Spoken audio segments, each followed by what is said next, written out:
We got to get this. There ain't no way we can step on the floor and not know this. All right. So risk reduction, we didn't really get very far. So I want to make sure that we cram through here real quick. We cram through here and just mop up the very important stuff, okay? Because look, and I'm not trying to, you know what I mean? This is not my material. This is the National Council of State Board of Nursing's material. So I take no credit for this. But I was told again today, this morning by Ms. Broxy, that she took her green light exam and she said the things that we've been learning in here were all over there. Are you listening to me? So if you haven't green lighted yet, this really should help you. Guys, and we haven't even touched the surface. We've only 2 days in. We still got 3 more days. We still got the big boy stuff coming. The med surg, the pharmacology, the mental health. The big boys. Okay? So this is going to work, man. I had a dream last night. That all of you passed boards and showed up to my house and my lawn and did this. And I said, guys, you shouldn't have.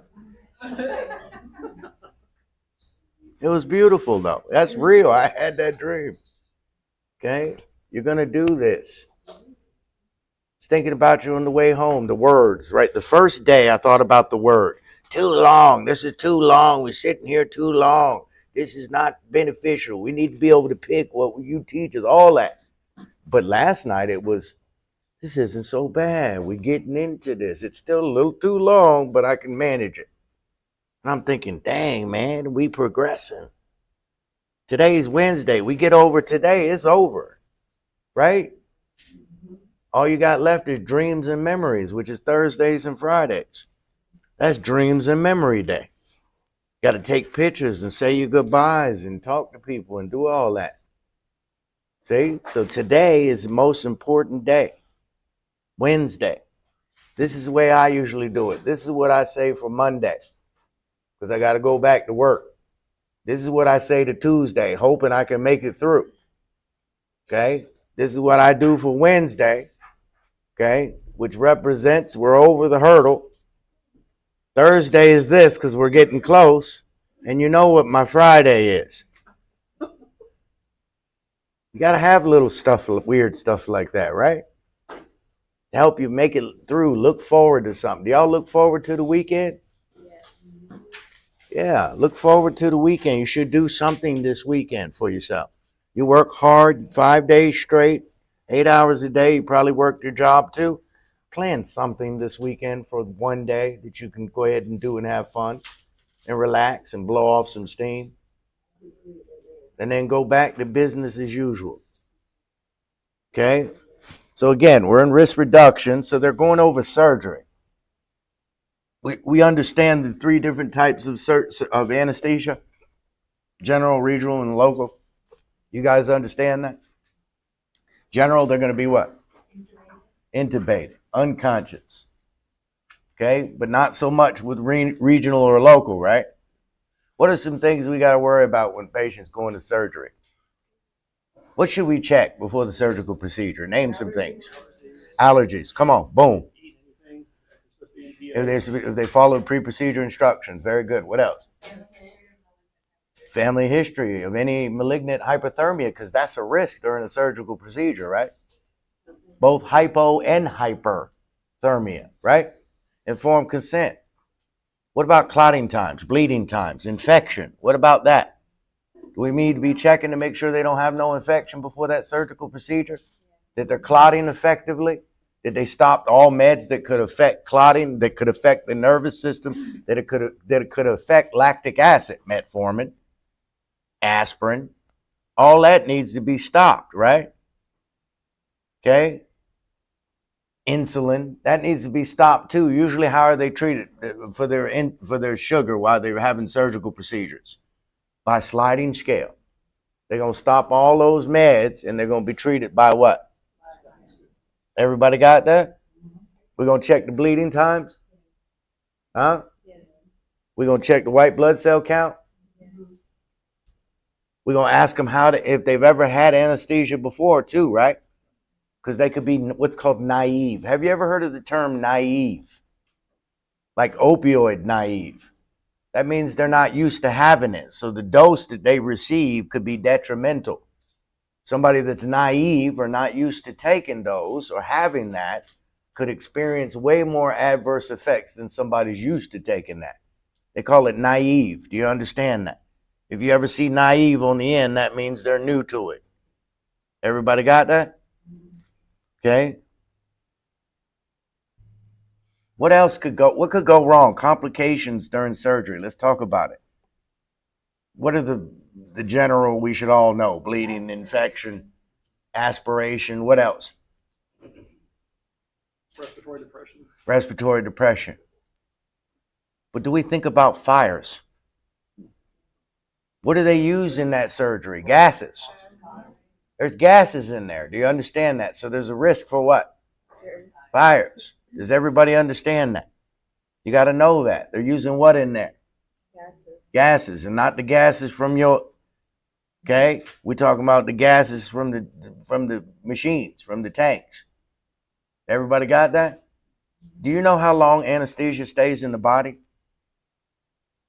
Let's talk about that. Years, a year or more.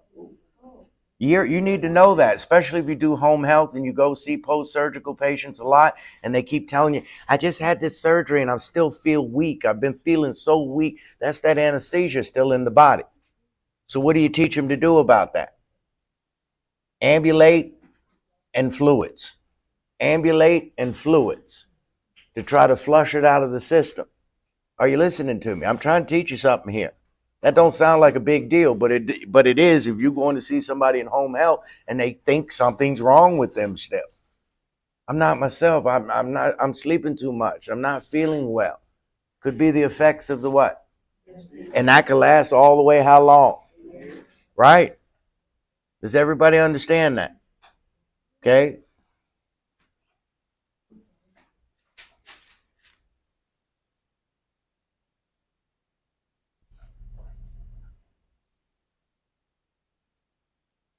What are the phases of anesthesia? Let's look this up. Look, what are the phases of anesthesia?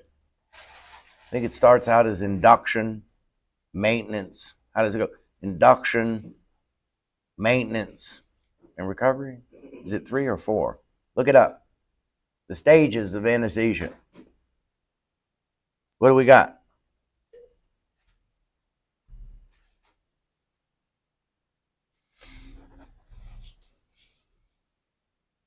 What do we got? That's something else. Okay, the phase. All right, so they call it also induction, analgesia or induction. And then the second stage is excitement, delirium. Where's maintenance? Where's maintenance at? Yeah, see, we got to get the. Hold on a minute. That's what I'm getting to. What? The excitement, All right, hold on.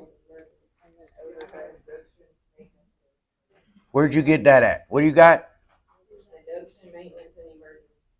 An emergence. They call it emergence. They say / recovery. Well, it is. Yeah. Okay. So listen. So that's what you need to know for the NCLEX. The induction, the maintenance, and the emergence or the recovery. Do we understand that? The phases. Okay. Or no, use the term that they said, emergence, which is basically you're bringing them out of it, right? You're going to induce it, then you're going to maintain it, and then they're going to emerge it when they're finished. Do we understand that? Okay. All right, now let's look up this hypothermia and hyperthermia, malignant hyperthermia. Let's look it up. Look what it says here. A rare life-threatening complication of anesthesia, despite the name, an elevated temperature occurs late. What? They call it malignant hypothermia, but the elevated temperature isn't the first thing you're going to see. What you're looking for is carbon dioxide. The increased expired carbon dioxide is one of the first signs. Okay, if we don't catch this quick, it can cause death. We understand that. It also causes tachypnea, tachycardia, premature ventricular contractions, and unstable blood pressure, cyanosis, modeling of the skin, and muscular rigidity. That's the big one. That's why you get the increase in the temperature, because of the muscular rigidity. When a muscle is rigid, it's still producing the energy. The byproduct of energy production is correct. Okay? Everybody got that? We understand malignant hypothermia. We understand that the temperature is a what? Late sign. Early signs are going to be what? CO2. Look at this one. Look at this one. This is a big one to know. This is a big one to know. What is a big complication after a surgical procedure? An ileus. An ileus. Stopping that GI motility. Okay, them bowel sounds may not return, okay, for up to 24 to 48 hours. That's why they teach us what's the best indicator of patency. Yeah, flatulence. Okay?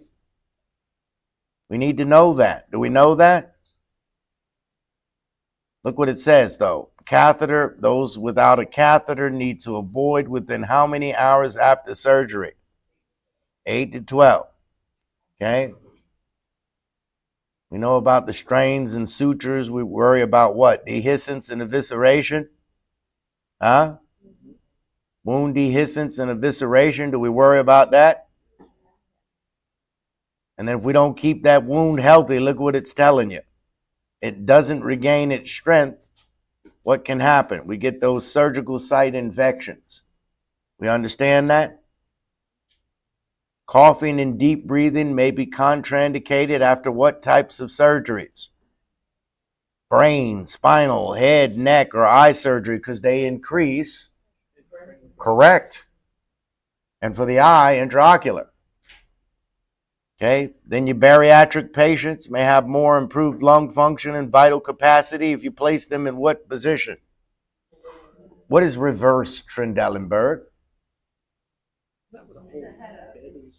Where the top part of the body is higher than the bottom part. Okay? Report any signs of DVTs, and these include what? And what do you always compare it to first? All right. Okay. What are the two types of temperatures?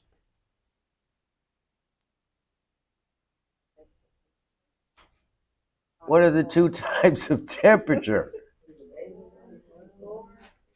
I heard core. Oh, registered nurses. Come on. Come on.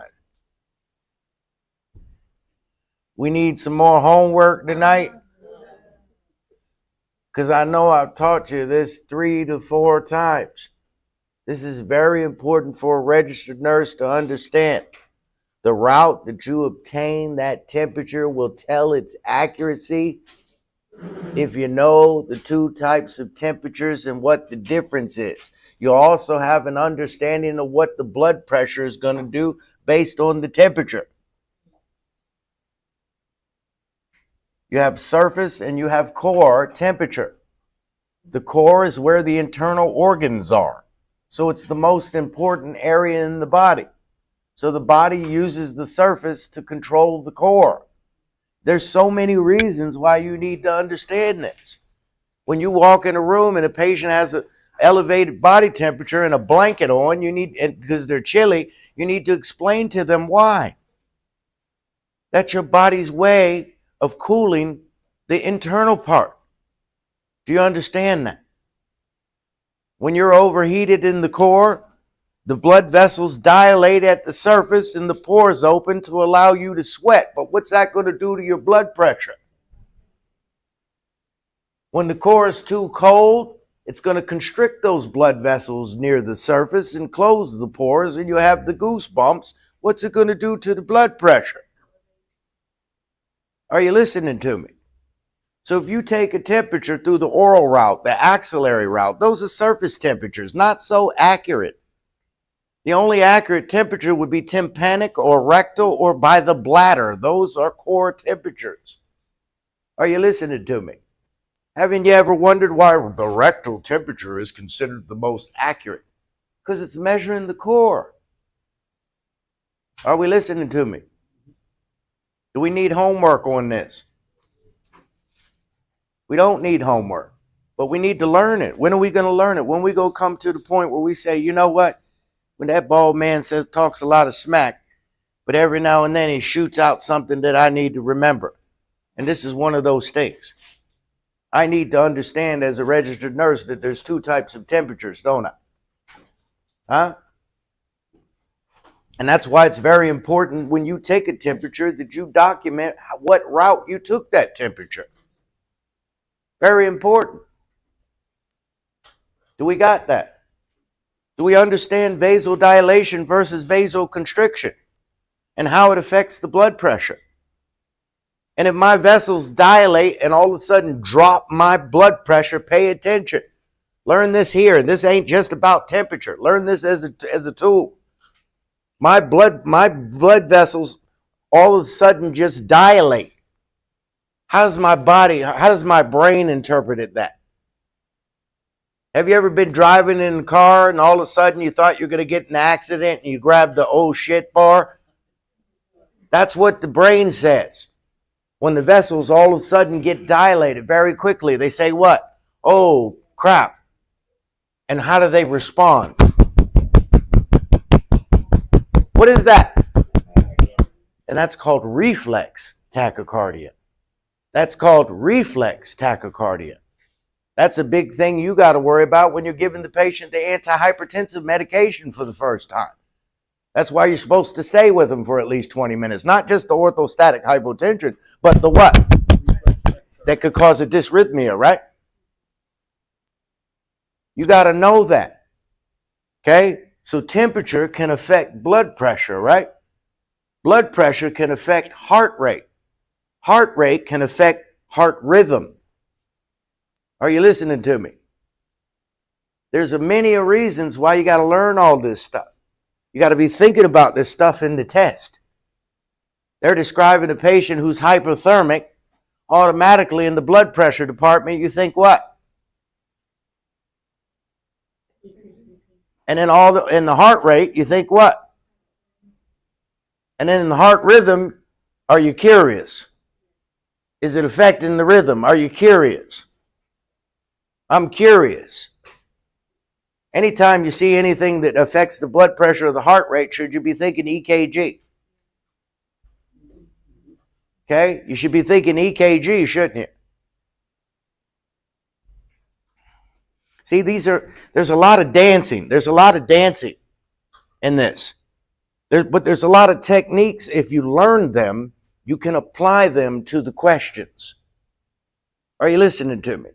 If you know what's going on, we're talking about physiological. If you know what's going on inside, and they start giving you this long paragraph and breakdown about this patient and the symptoms they're displaying, you're already putting things together before you even get to the bottom.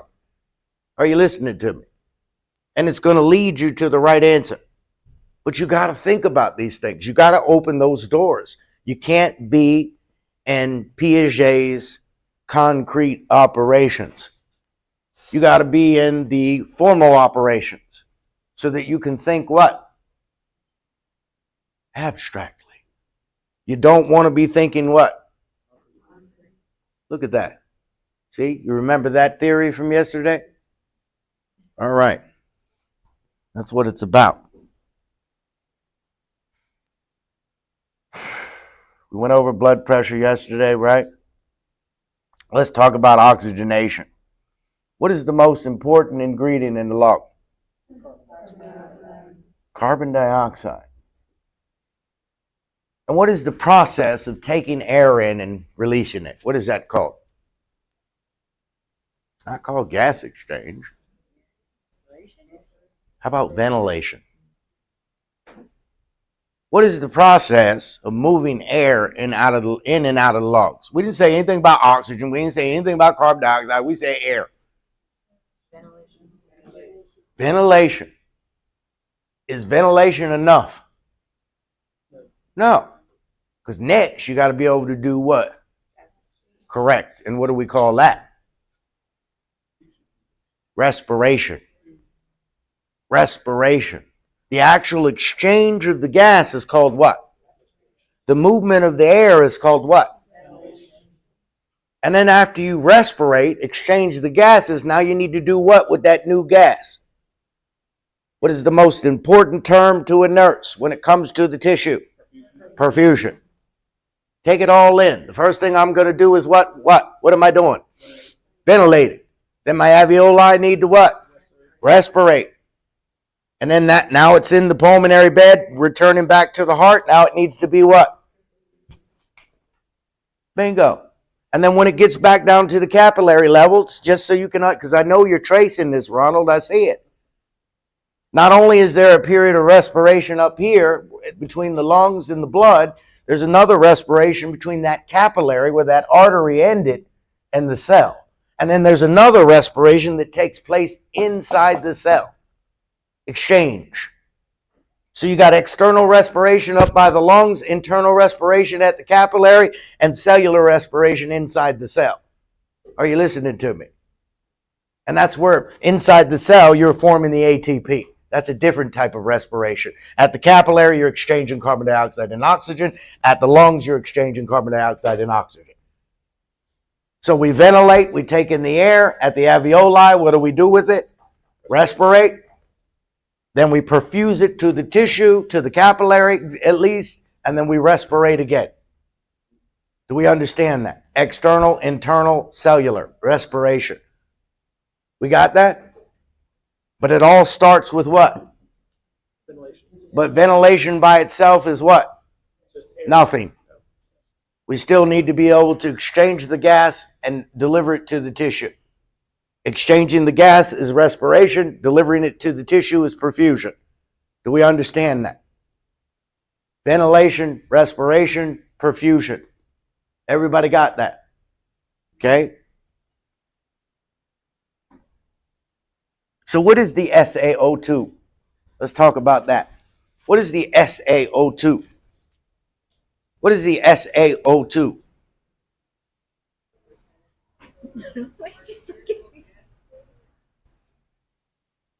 Don't look at me, Mr. Decker. What? I'm looking. I'm not looking at you. I'm looking.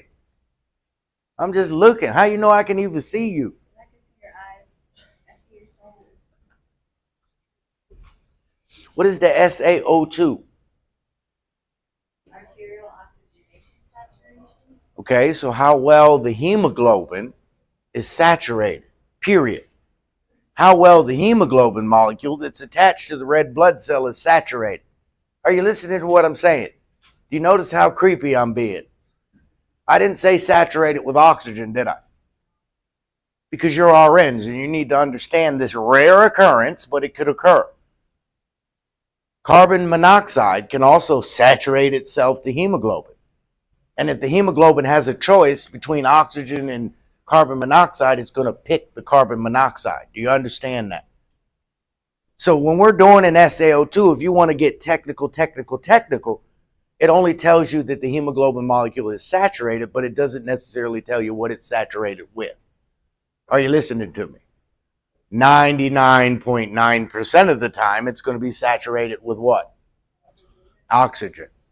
Now, the SaO2 is worthless if the patient has anemia. The SaO2 is worthless if the patient has what? Because the red blood cells that they have that are bound to the hemoglobin could be well saturated. But because you don't have enough red blood cells, it don't matter. You're still going to be deficient on oxygen. Does that make sense? So the SaO2 is only valuable if they have the adequate percentage of circulating red blood cells. Does everybody understand that? And per NCLEX, what should that SaO2 be? 95 to 100. 95. We're talking about the thing we put on the finger, the nose, the earlobe, and the toe. What should that be? Does everybody understand that? There's a correlation I want to talk about. There's a correlation I want to build to. I think you guys are turning into big boys now, and I think you can understand this stuff.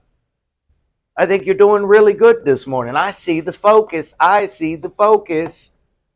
Because you're starting to see the stuff pay off in the test that you're taking. You're starting to find value or worth in this information, aren't you? You put in the work, you did the homework. I'm going to brag. I'm going to brag about that. I tricked them. I told them that they couldn't come to class if they didn't do the homework, and they believed me. When have you ever known Mr. Decker to kick somebody out of a class? Deny somebody the opportunity to learn? You think I'd actually do that?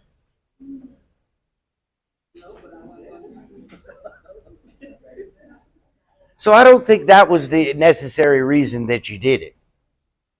I don't really think that that was 100% the reason why you did it. I think you all know Mr. Decker's a Chihuahua.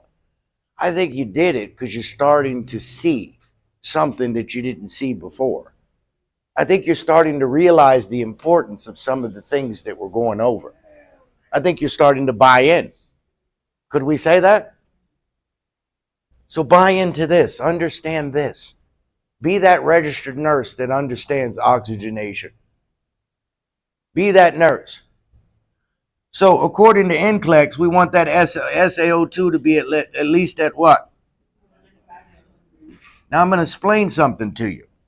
Again, this just tells you how well the hemoglobin molecule is saturated. It doesn't really tell you the oxygen content in the circulatory system. When we say circulatory system, you know we're talking about the blood vessels, right? And when we're talking about oxygen in blood vessels, you know we're primarily talking about the arteries, right? So the A, the little lowercase a, whenever you see that, they're referring to the arteries. PaO2, partial pressure of arterial oxygen. Do we understand that?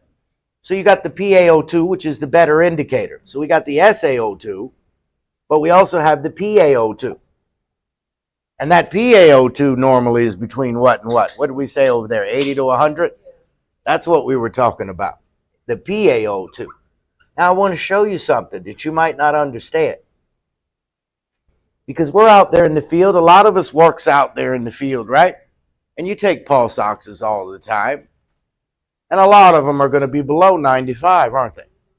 And a lot of people are going to tell, oh, that's all right. They good, long as it's higher than 90, or as long as it's higher than 92. Have you heard that? Let me explain to you what happens. The percentage of this drop causes a great percentage in the drop of this. Are you listening to me? This is the amount of circulating oxygen in your bloodstream. So this is definitively more important.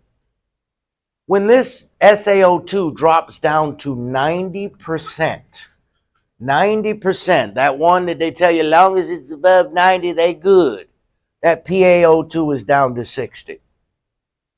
Are you listening to me? If the SaO2 is at 90, where's the PaO2? They're hypoxic. Are you listening to me? So no, that is not normal, and no, that is not good. Are you listening? A normal PaO2 is 80 to 100. Now, they do accept a little bit lower PaO2 on an elder adult, all the way down to 70, 75. But still, it shouldn't be at what? Because I taught you the other day, what is the definition of ARDS? And the definition of ARDS means that they're getting 60% FiO2, means forced inspiratory oxygen, via cannula or mask. But the PaO2 is still less than what? Are you listening to me? So this is not an acceptable number. This is not okay. Do you understand that? That's why NCLEX says you need to have it what? At 95%, you may fit in this range. You need 95% SaO2 if you want your PaO2 in the 80 to 100% range. where it needs to be. So you have enough floating oxygen. I'm not trying to be a smart ass. I'm curious. So if somebody with COPD, Mhm. they say their SAS could be Different story. Would that still be 60 though? Different story. Now, that's a good point. I don't want to derail you. No, that's a good point. Let's talk about it. If somebody has COPD, it's impossible for us to think that their carbon dioxide levels are ever going to be normal again in their lungs. They're not. They're going to walk around with excessive carbon dioxide. So because they have excessive CO2, this is going to cause an effect on their oxygen levels. Now, here's the problem. In a normal person, your drive to breathe, meaning when the nervous system kicks in and says you need to change your breathing, it's affected by first the amount of CO2 that's in your lungs. That's what the first initial drive to change your breathing is based on. Not on the oxygen level, but on the carbon dioxide level. So with COPD patients, they don't get that benefit. So what happens with them is their PaO2 has to drop all the way down to 60 before they get the secondary mechanism, which is based on the oxygen content. So for them, because we know that they'll always have too much CO2 and not enough oxygen, it is acceptable for them to have a lower SaO2, because you know that you're never going to have a perfect PaO2 because of the carbon dioxide amount. But the teaching here is pay attention. You never turn their oxygen up too high, because if you turn the oxygen up too high, they'll lose that secondary mechanism that I just taught you about, where the oxygen level has to drop down to 60% before they get the drive to breathe. If you give them more than 2 liters, you take away that secondary mechanism. They already don't have the first mechanism based on the oxygen content. I mean the carbon dioxide content, because they're always going to be hypercapnic. They're always going to have too much carbon dioxide. Their body's going to stop responding to that part. And if you turn that oxygen more than 2 liters, you're going to increase that PaO2 above 60, and they'll lose the drive to breathe.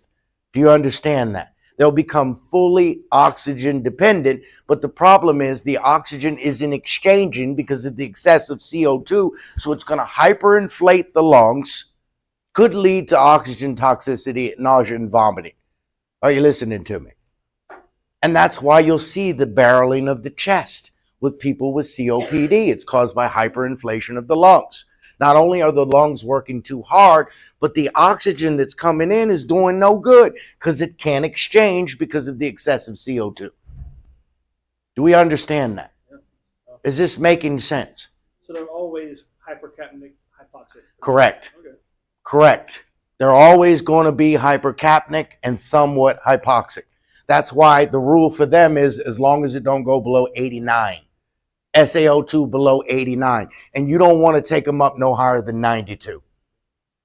Because again, you pick up that oxygen, it ain't doing nothing. It ain't exchanging. It's just hyperinflating, and it's messing up their secondary mechanism for the drive to breathe.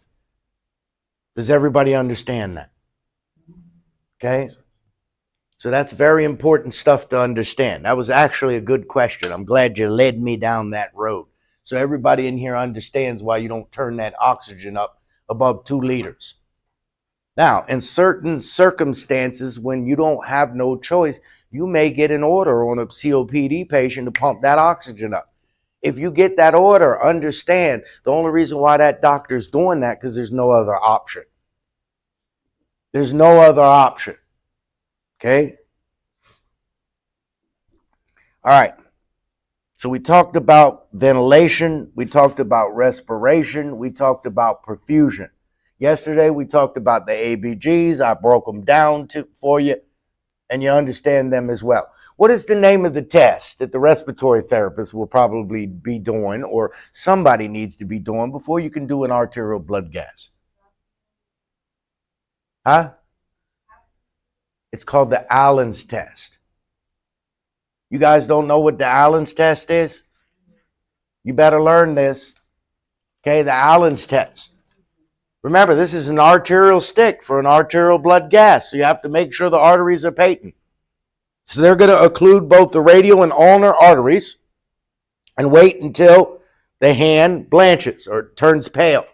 Then you're going to unocclude one at a time and check to see if the color returns, occlude them again, and then you're going to let go of the other one and see if the color returns in the hand. That's an Allen's test to make sure there's patency in the arteries before you stick them. Does everybody understand that? Look up Allen's test. Look up Allen's test. Look it up. Allen. Allen's test.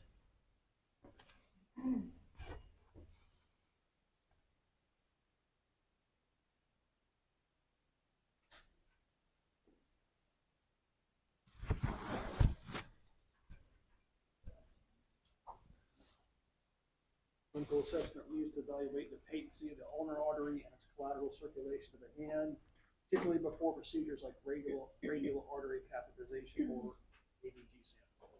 Radial artery catheterization or ABGs. Because sometimes they can do a cardiac cath and go through the radial artery as well. They can go femoral or radial. Okay, what do we need to know about a cardiac catheterization?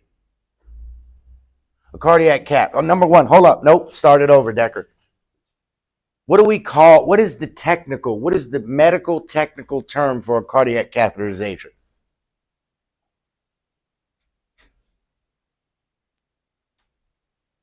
See, we can't be playing around. Pay attention. You know it. You just don't know you know it. You know it. You just don't know you know it. All right, but hold on. Don't put the cart before the horse. Let's figure out how we would have got to this information besides Googling it. Let's figure out how we know this information. You know this information. You know this information. What do we call a vessel? What's the medical term for a vessel, a blood vessel? How do we refer to it? We don't know that? Well, we'd have to know that to know the answer. But everybody look up angio. Just angio. Angio. What does that mean? In med terms, what does angio mean? Blood vessel. What does angio mean? What does angio mean? Guys, pay attention. You got to know some of these medical terminologies. If you know that angio means blood vessel, any type of test that has angio in it, angiography, angiogram, you know what they're doing. They're looking in a what? It's just that simple. And when they're looking in the heart's blood vessels, meaning the coronary arteries, they call it a cardiac catheterization. But it's still a type of angiography. It's a type of what? But what's specific to the heart, we refer to it as a what? But a cardiac catheterization is still a... Do you understand that? But it's not limited to just the heart. If you're looking into vessels in the blood, that's angiography too. If you're looking at the vessels in the kidneys, that's angiography too. Are you listening to me? You got to know the little simple stuff. That's free money. So what do we need to know about an angiography specific to the heart that's called a cardiac catheterization? What do we got to know, nurses?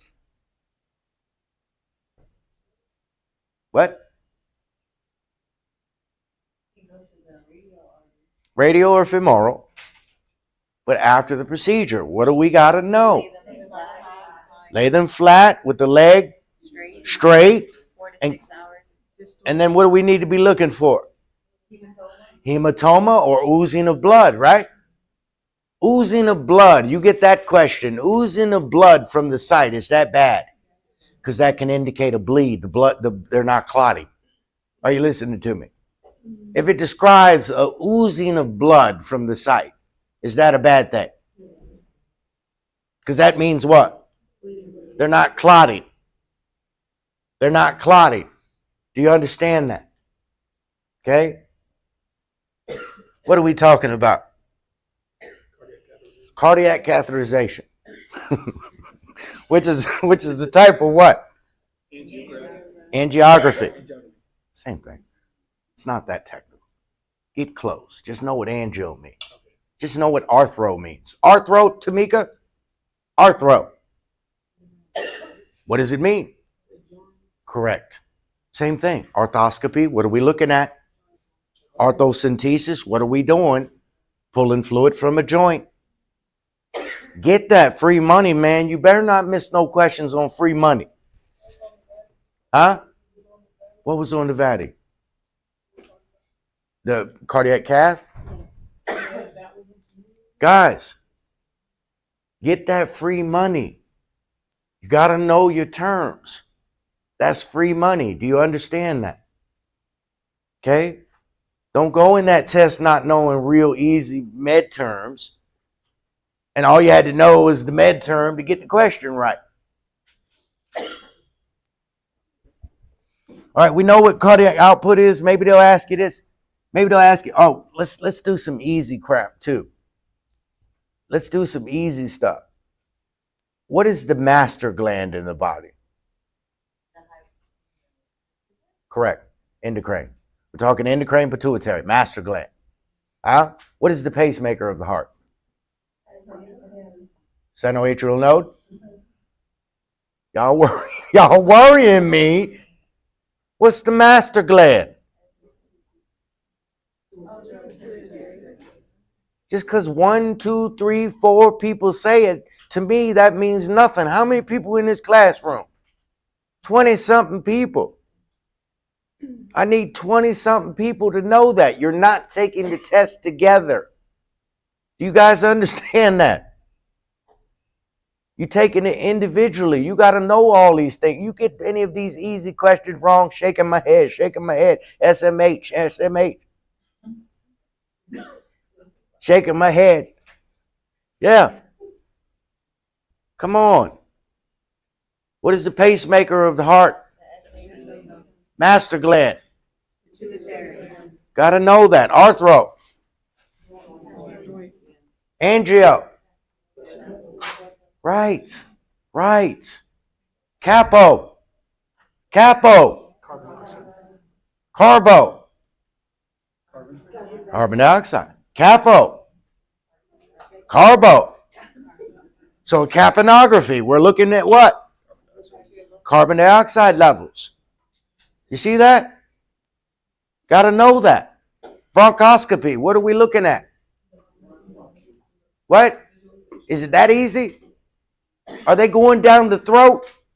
Are they taking a tube and sticking it down the throat? Are they going to numb the throat so you don't feel the irritation? What are you going to lose when they numb the throat? Is there a risk for infection because you're putting something in those lungs? Is there a risk for bleed? Is there a risk for a puncture, which could cause a pneumothorax? We got to know these things.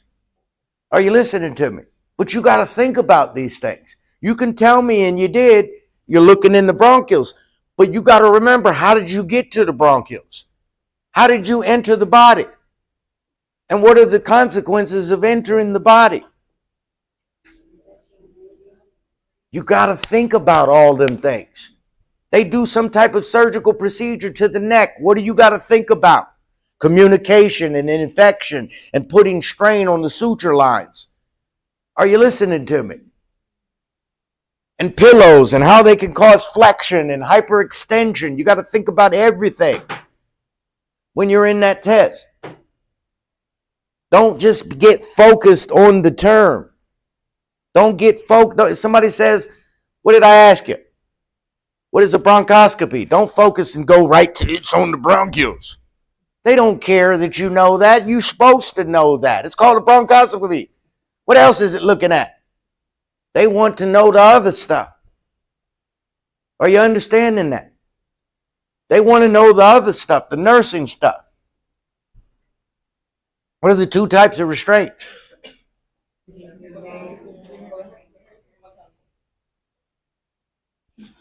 Behavioral and what?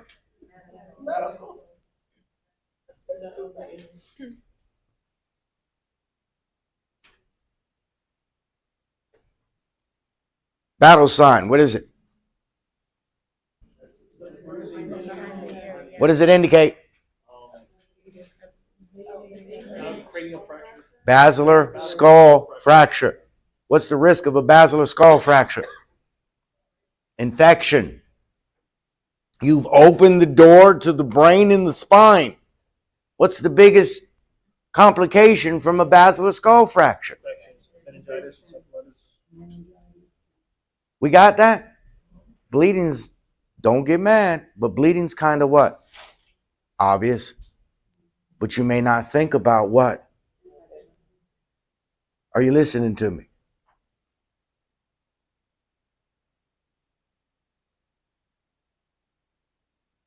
What is Cullen's sign? What does it indicate? Gray Turner sign. Same thing? Internal hemorrhage. Same thing, right? What is Cushing's triad?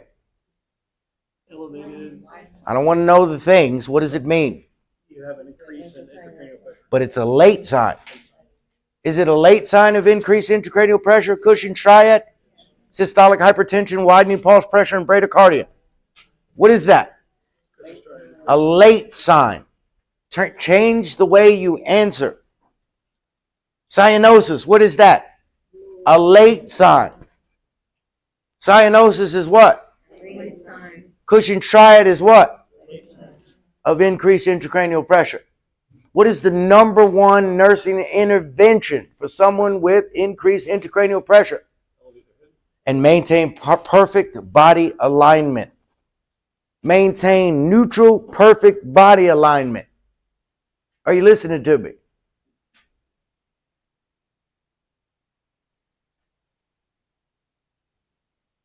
What is Tennille's and Fallon's sign?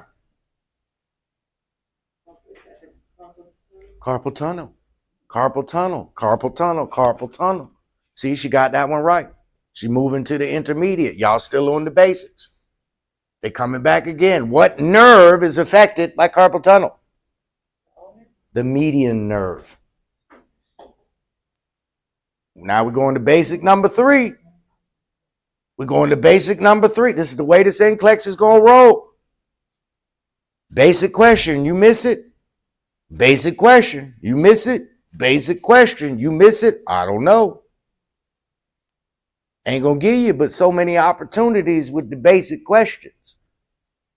So remember this, and not to put any pressure anywhere, but if you start seeing a whole bunch of a certain thing, what does that mean? You haven't satisfied the computer. But if you start seeing select all that applies, smile. Smile. That's the hardest level of mastery. Do you understand that? To select all that applies. You get select all that applies, you know you're doing well. You get a whole bunch of them bad boys, you're doing well. Okay? What are we talking about? Carpal tunnel. Okay? I'm just drilling you, ain't I? I'm just drilling you based on what I think they're going to ask you. I'm drilling you right now. Chest tube. We talked about that yesterday. Huh? Three-sided occlusive petroleum dressing on the patient. Submerge the tubing in sterile water. Keep an eye on the suction chamber. The water sealed chamber could have titling, but no constant bubbling, right? Is that what we know? Keep it below the level of the heart. Don't milk it. Don't strip it. Don't clamp it. Don't milk it. Don't strip it. Don't clamp it. Huh? And make sure somebody stamped it.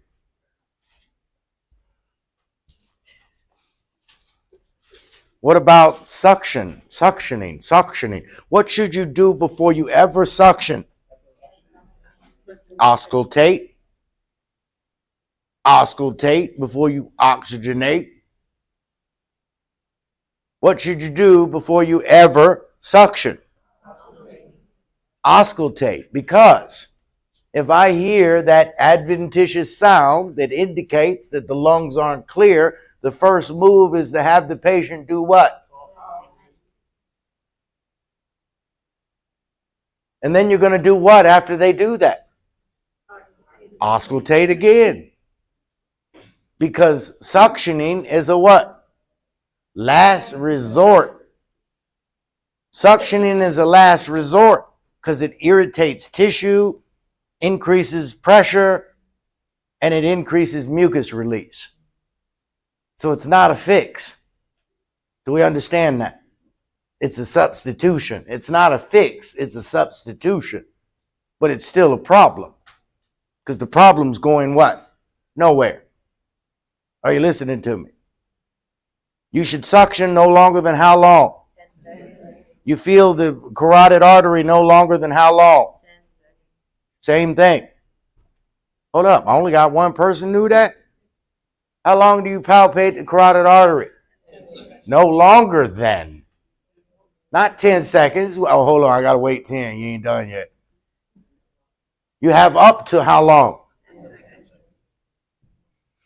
Yeah. Hold on a minute. It ain't 10 yet. What is cardiac output? The volume of blood by the heart. In 1 minute. How many liters should that be normally? 4 to 8. 4 to 8? Yeah. Depending on body size. Could be a little more, could be a little more, not less. A minimum of what? 4 liters. Could be 10 though. Bigger man. Okay? Could be 12, bigger person. Okay? But at least what? Is being pumped so fast that it's pumping out how much blood in a minute? At least 4 to 8 liters. What makes up cardiac output? What makes up cardiac output?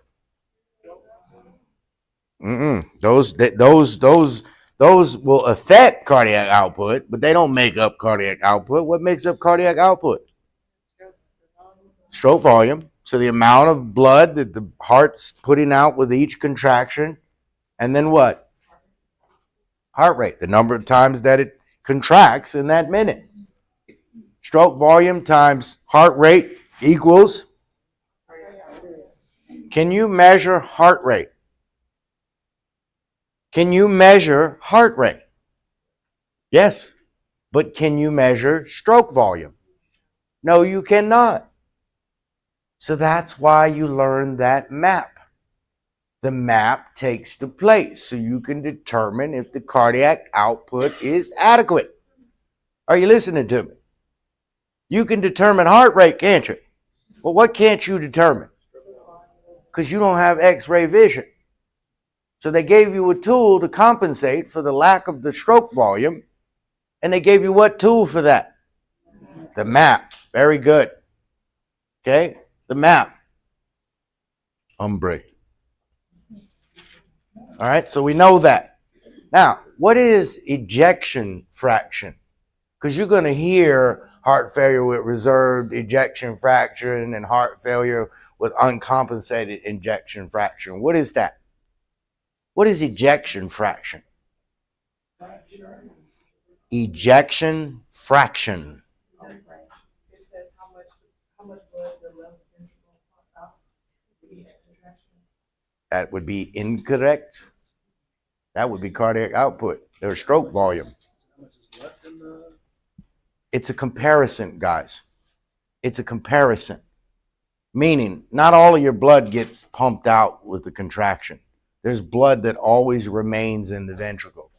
So what the ejection fraction is the relationship between what was in there, the amount that was in there, and the amount that gets out.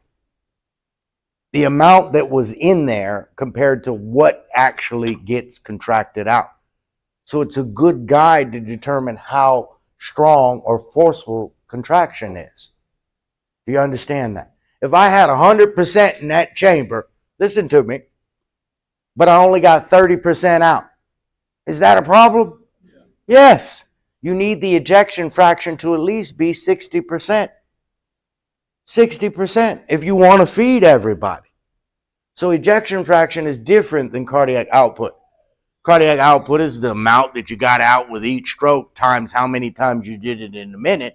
Ejection fraction is a comparison between what you had and what you were actually able to get out. Are you listening to me? Okay. So sometimes the heart can fail, but still be able to get out adequate amounts. So it would preserve the ejection fraction. But sometimes the heart is so weak that it can't throw out enough, even though it filled enough. So it wasn't a preserved ejection fraction in that case. Do we understand that? Okay. It's a relationship between what is in there and what actually gets out. Everybody understand that? So kind of like you guys. You take a test. What's the top percentage that you can get? 100. But after the test, your grade is the actual ejection fraction. The amount that you got out of the possibility of what you could have had. You get that? All right. Very good. What's wrong? Huh? Do we need a moment? Okay. Look sad. Oh, all right. All right, y'all ready to take a break? Get a first break? 2 minutes and 13 seconds.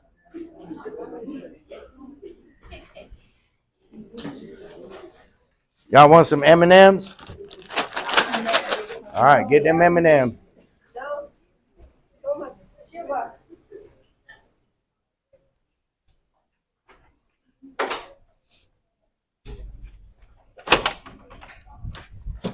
You all right? All right. Usually you smiling from ear to ear, and I don't see that this morning. So, oh, that's all right.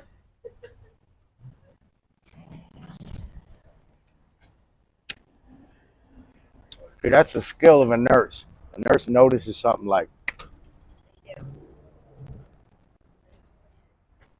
you guys will be just like that once you get out there working. Sometimes you'll notice things that you don't want to notice, but you'll notice them.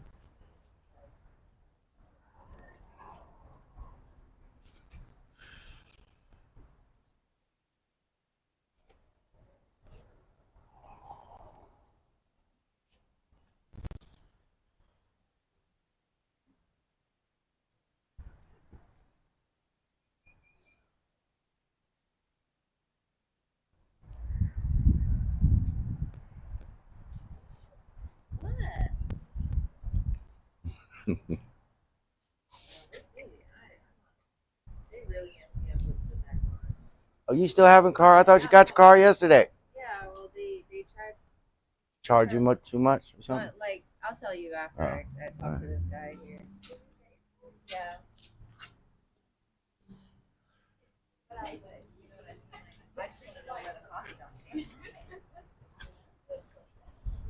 They just probably trying to rip you off. Probably trying to take advantage of it. Is it a dealership? Yeah. That's what. Yeah. They, Yeah. They do. That car was 18. The car was 18,000, and she's ended up paying 40,000. She paying what? 40.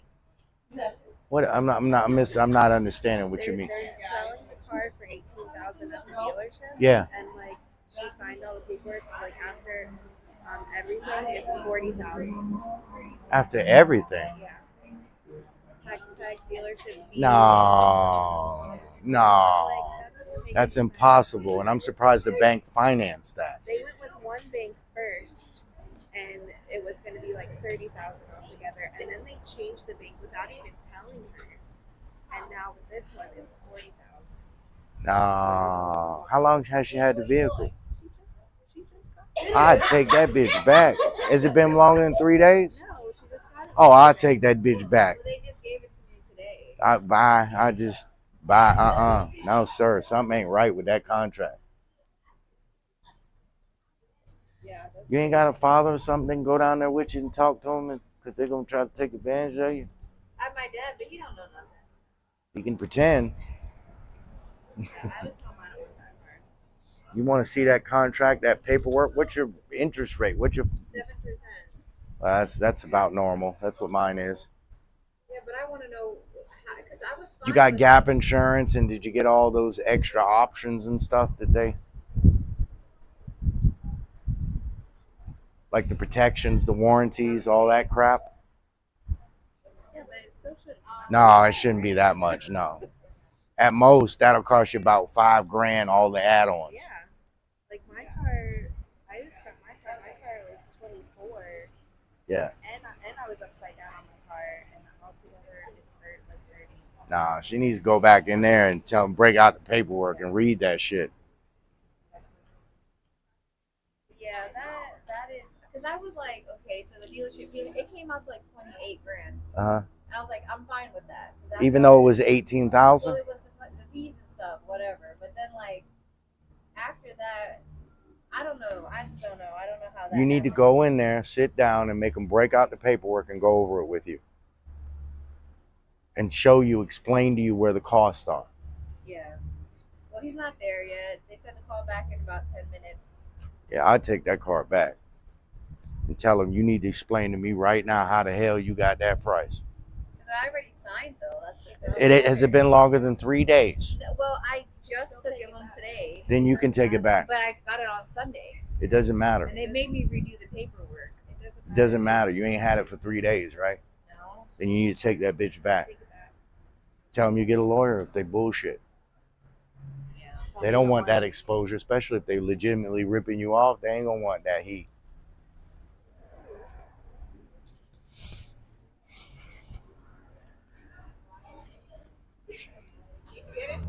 Please. I'm bad. Never forget my badge. Thank you. Thank you.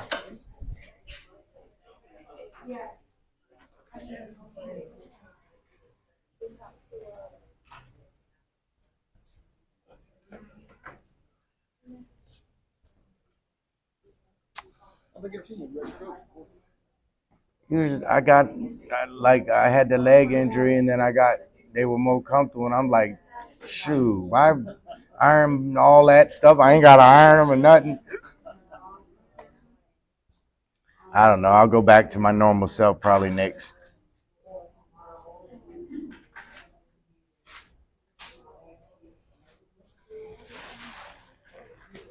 Oh.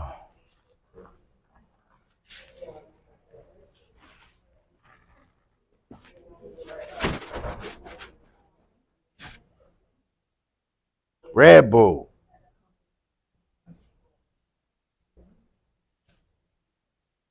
All right, man. Tonight is my worst night. I gotta leave right from here and go home and teach to 10:30.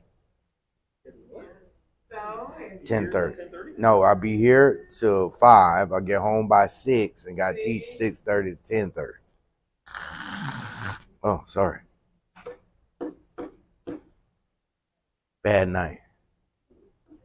But I'm off Thursday from my night. And I have to do the same thing Friday. But it's Friday, so it don't bother me on Fridays because it's Friday. Well, here's the deal. They want me to go down to my other school and do this down there next week. But you gotta give me some money. That's a ride. That's Tampa. No, you gotta give me some. And I've already floated that to them, so they ain't said nothing yet. So if they don't say nothing, I ain't going. That's how that works. And they only have 3 days. How the hell you gonna teach somebody all this stuff for 3 days?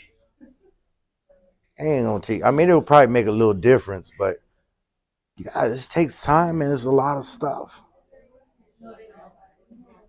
So I sent y'all the manuals. I'm hoping you're going through them.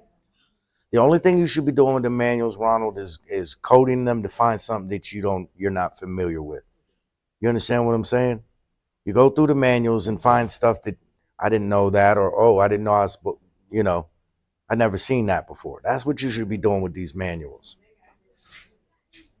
Stuff you're not comfortable with. Stuff.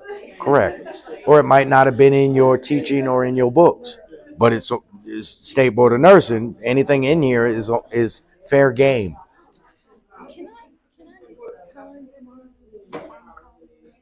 Can you do what?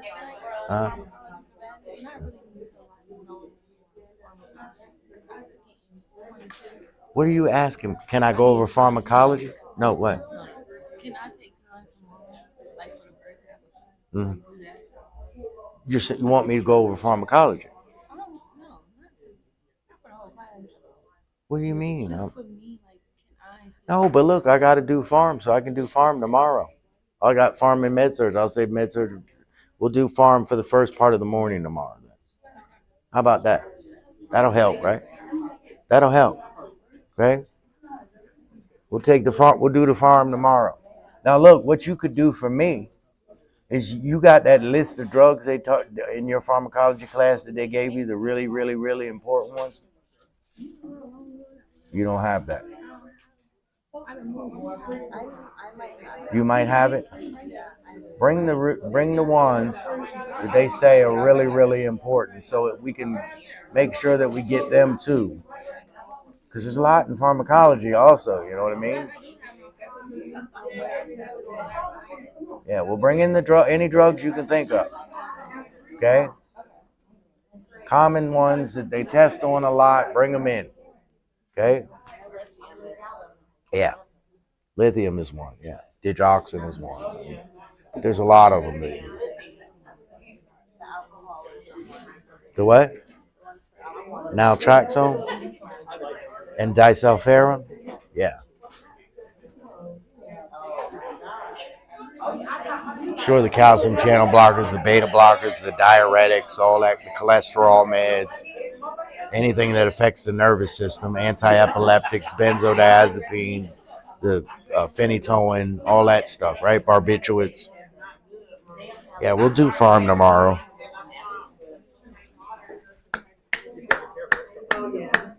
All right. All right.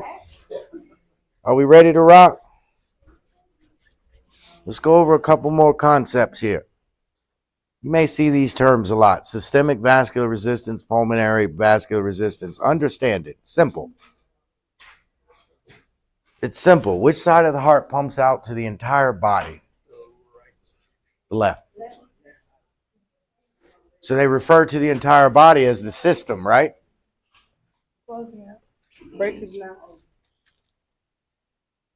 They refer to the entire body as the system. Pay attention. Understand this.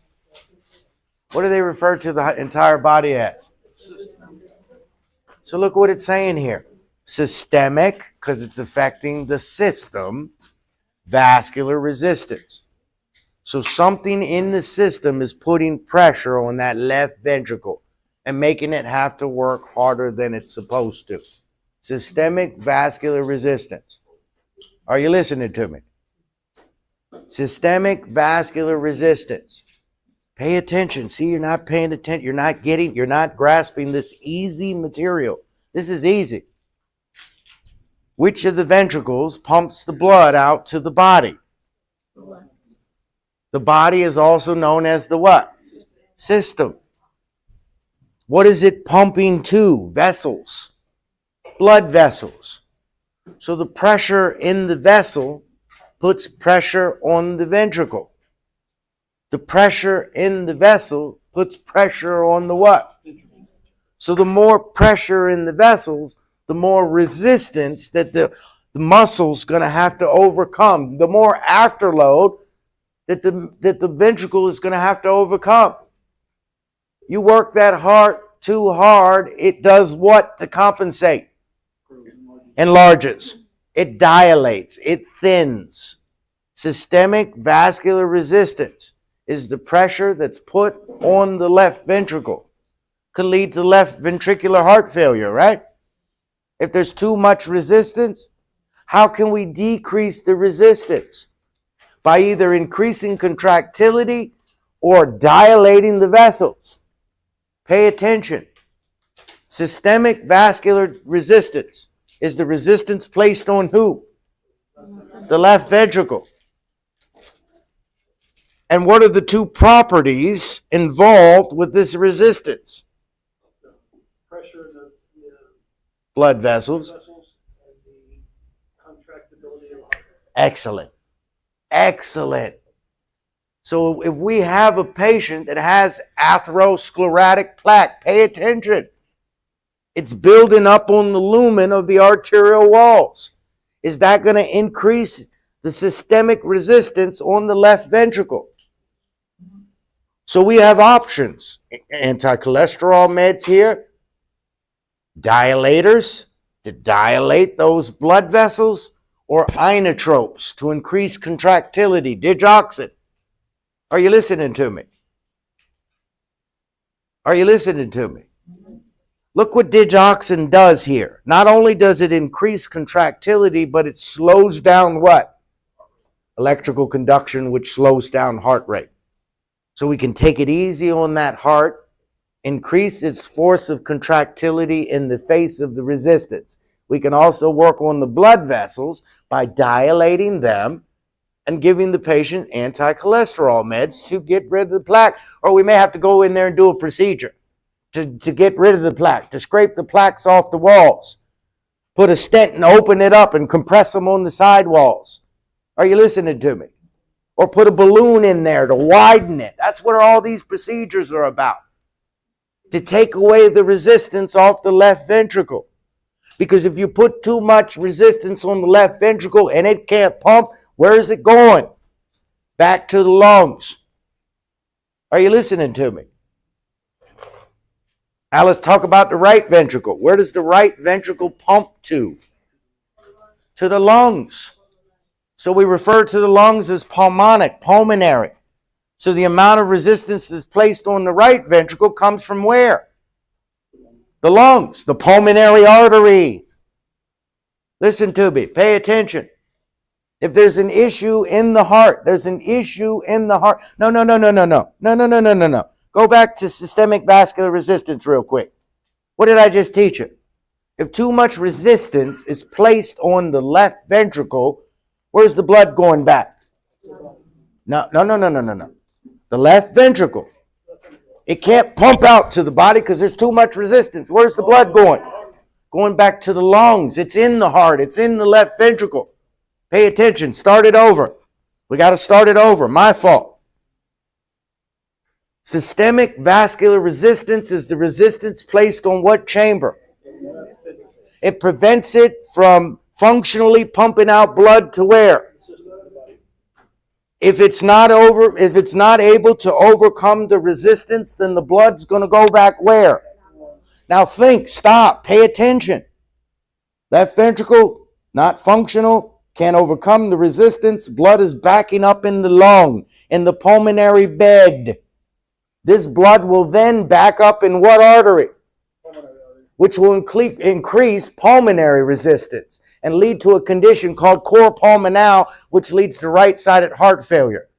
That's why they teach you the most common type of heart failure is left-sided, and left-sided usually results in right-sided. Are you paying attention? And you understand the reasons. What's going on in the vessels? You've had hypertension all your life. Those blood vessels, they lose their resilience. They harden and they stiffen. You eat a lot of cholesterol, those plaques, they stick to the sidewalls.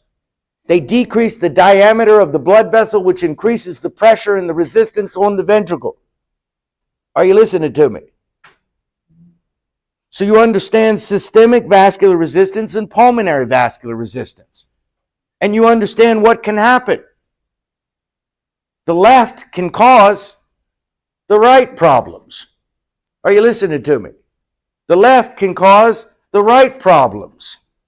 The right can cause the right problems.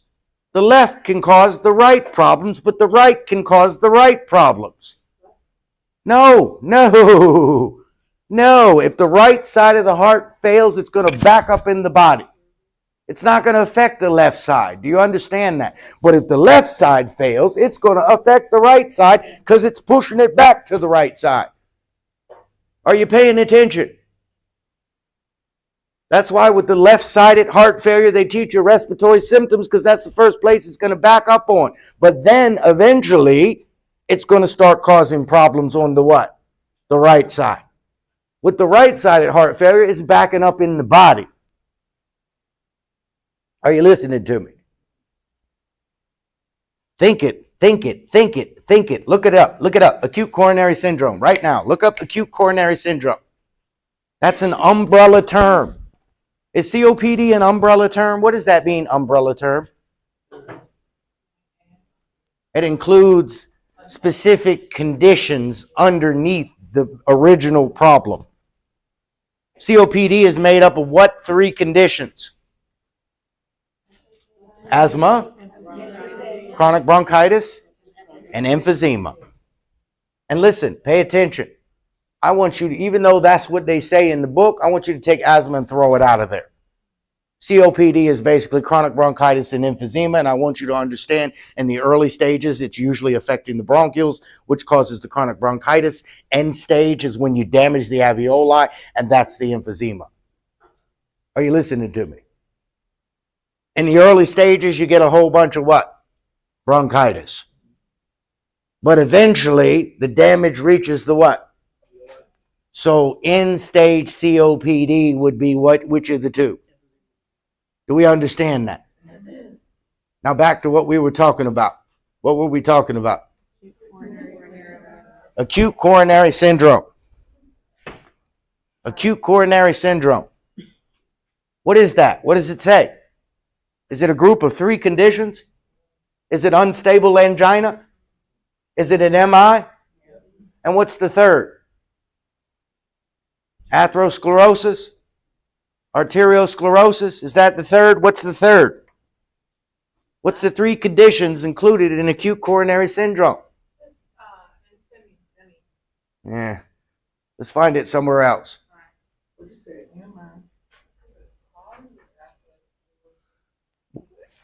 Acute coronary syndrome is an umbrella term that includes three conditions. I know one is unstable angina. I know two is an MI. I think the third. Okay, for the NSTEMI it says it's saying blockage to the coronary artery. So atherosclerotic plaque.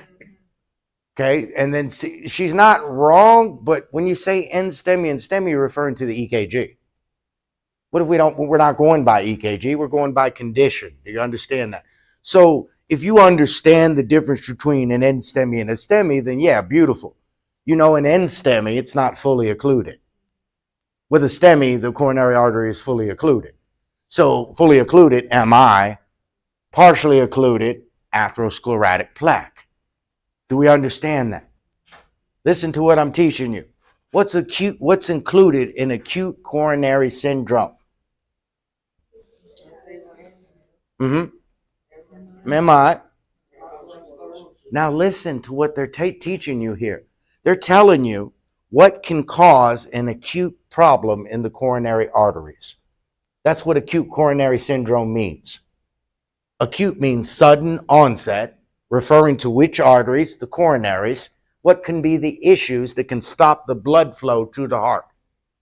Either you've got unstable angina, meaning there's something blocking the blood flow, the heart muscle's not getting enough oxygen, so we have ischemia. Number two, atherosclerotic plaque, which can increase the pressure and reduce the diameter of the vessel, therefore blocking blood flow. And finally, we could have a complete block, which is caused by that causes an MI. Do we understand that? So when you hear the term acute coronary syndrome, they could be referring to any one of those three things. Unstable angina. What is unstable angina? It's not really. Chest pain unrelieved by rest or medication. Chest pain unrelieved by rest or medication. What is unstable angina? We got that? What is an intermittent claudication? What is an intermittent? What does the word intermittent mean? Let's break it down. It's not continuous, right? Claudication. Claudication. Is that pain? Intermittent claudication. Patients with vascular disease experience intermittent claudications.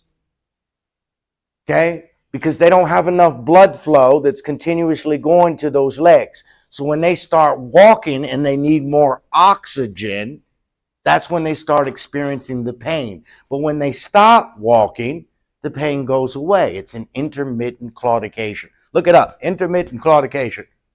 Pain or cramping in the legs occur during physical activity and improve release. Everybody understand that? And what you want to do with this patient, usually this is with arterial disease. When they have these claudications, it's an arterial vascular disease, not a venual. So you want to dangle the legs. Listen to me. What do you want to do? To increase the gravitational pull on the blood to the lower extremities, right? Does everybody understand that? Okay? You got to understand those vessels. We're talking about those vessels a lot today. And you got to understand, when I'm saying circulatory system, what am I talking about? The blood vessels. When I say the circulatory system, what am I referring to? Blood vessels. It includes the heart, because the heart's what services the blood vessels. But when I say circulatory issue or circulatory system, what am I referring to? Do we understand that? And when I say angio, what am I referring to? And when I say arthro, what am I referring to? Do we understand that? Not the type you smoke, the type in between the bones. Okay? Just wanted to make, had to get that there. We may have some Bob Marleys in here or something. All right. So we understand preload, we understand afterload, right? Now, let's understand a little bit about this hemodynamic monitoring. I'm going to make this simple for you. I've taught you this 3 to 4 times, so you should actually be able to tell me. But I think today is the day. I think today is the day. What is hemodynamic monitoring?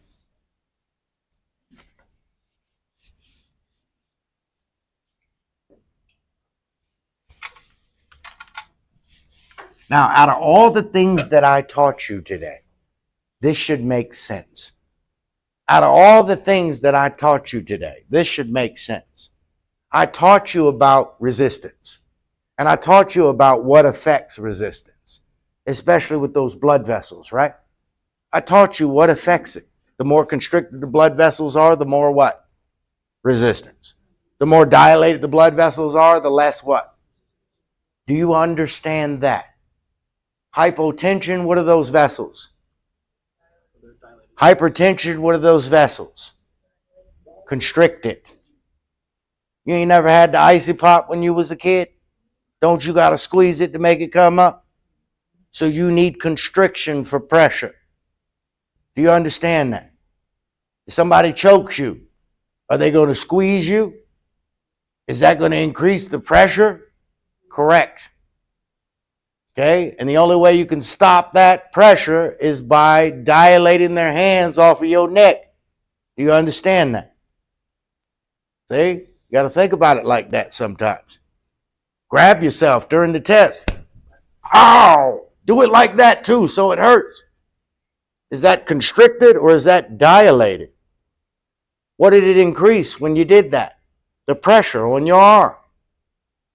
Pressure correlates to what? Volume. Pressure correlates to what? Okay? What are we talking about? Hemodynamic monitoring. So if somebody were to ask you, what is hemodynamic monitoring? It's okay. It comes on. It's like a clock. You just got to kick it sometime. It's an invasive blood pressure. What is hemodynamic monitoring? Invasive blood pressure. Based on the fact that I just taught you, pressure correlates to what? I'm going to make you repeat this until you understand this. Pressure correlates to what? Volume. The higher the volume, the higher the what? The lower the volume, the lower the what? So pay attention. If I take a catheter and I thread it into your heart, into your right atrium, and I measure the pressure, what am I actually measuring? Say it again. One got it. If I take a catheter and I thread it into your right atrium, and then I measure the pressure that was created in that catheter, what does that relate to? Correct. So during hemodynamic monitoring, they're going to thread a catheter, a Swan's-Ganz catheter, into the right atrium. And they're going to take a pressure reading. And that pressure reading correlates to what's called the CVP, the central venous pressure. You have two big gigantic veins, the superior and inferior vena cava, and they dump into the right atrium. I taught you yesterday, out of your arteries and veins, which one holds the majority of the blood? Excellent. So we want to check the veins to determine our entire circulatory volume. And we can check it in the right atrium because that's where they dump the most. So if we check the pressure in the right atrium and the central venous pressure is within the normal range of 2 to 6, that lets us know that you've got enough circulating volume. Do you understand that? Because we're measuring the pressure, and the pressure correlates to what? But if we check the central venous pressure and it's under 2, what would that mean? No. Midterm. Hypovolemic fluid volume deficit. You are hypovolemic, hypovolume, hypopressure, hypovolume. Under 2, is that enough pressure? If it's not enough pressure, there's not enough what? Are you listening to me? If I check that right atrium and I check the pressure in there and it's higher than 6, what does that tell you? Too much pressure, which indicates too much what? So now we've got what? Hypervolemia, circulatory overload, fluid volume excess. Any one of those 3 terms. Pay attention. Pay attention. Hemodynamic monitoring. What are we doing here? An invasive blood pressure. Pressure. Because pressure correlates to and volume correlates also to functional ability. Pay attention. The toilet, if it don't flush, it doesn't matter how much volume's in it, does it? It ain't flushing, and it's going to go the opposite way, right? So another thing we can do by measuring the pressure is tell how well that chamber where we took the pressure reading is working. If there's too much pressure in that chamber, that could indicate circulatory overload, or it could mean that the right atrium isn't getting rid of the fluid that it's supposed to. It's instead staying in there. Are you paying attention? So not only does the CVP tell us the total circulating volume, it also tells us the functional status of the right atrium. Are you listening to me? If we're worried about the heart failing, then we want to know how well the right atrium is functioning, correct? And we can do that when we're getting our pressure reading for the entire circulatory volume. Are you paying attention? And then we're going to thread that catheter through that valve, through that tricuspid valve. Now, when you get into the ventricles, you got to have the emergency equipment on standby because this can cause VFib. They're very irritable in the ventricles. Any little thing can cause a dysrhythmia. You need to know that. So if you're ever around someone doing that hemodynamic monitoring, pay attention because you might flip them into an abnormal rhythm like VFib. Do you understand that? Now, when they get in that right atrium, because they're going to go, right ventricle, they're going to go right from the right atrium through the tricuspid valve into the right ventricle, they're going to take another pressure reading. They're going to take another pressure reading. And they're going to go into that pulmonary artery to get that reading. That reading's going to tell them how functional that right ventricle is. We don't need to check volume. We already did that with the CVP. Now we're just checking functional ability of the chambers. Are you listening to me?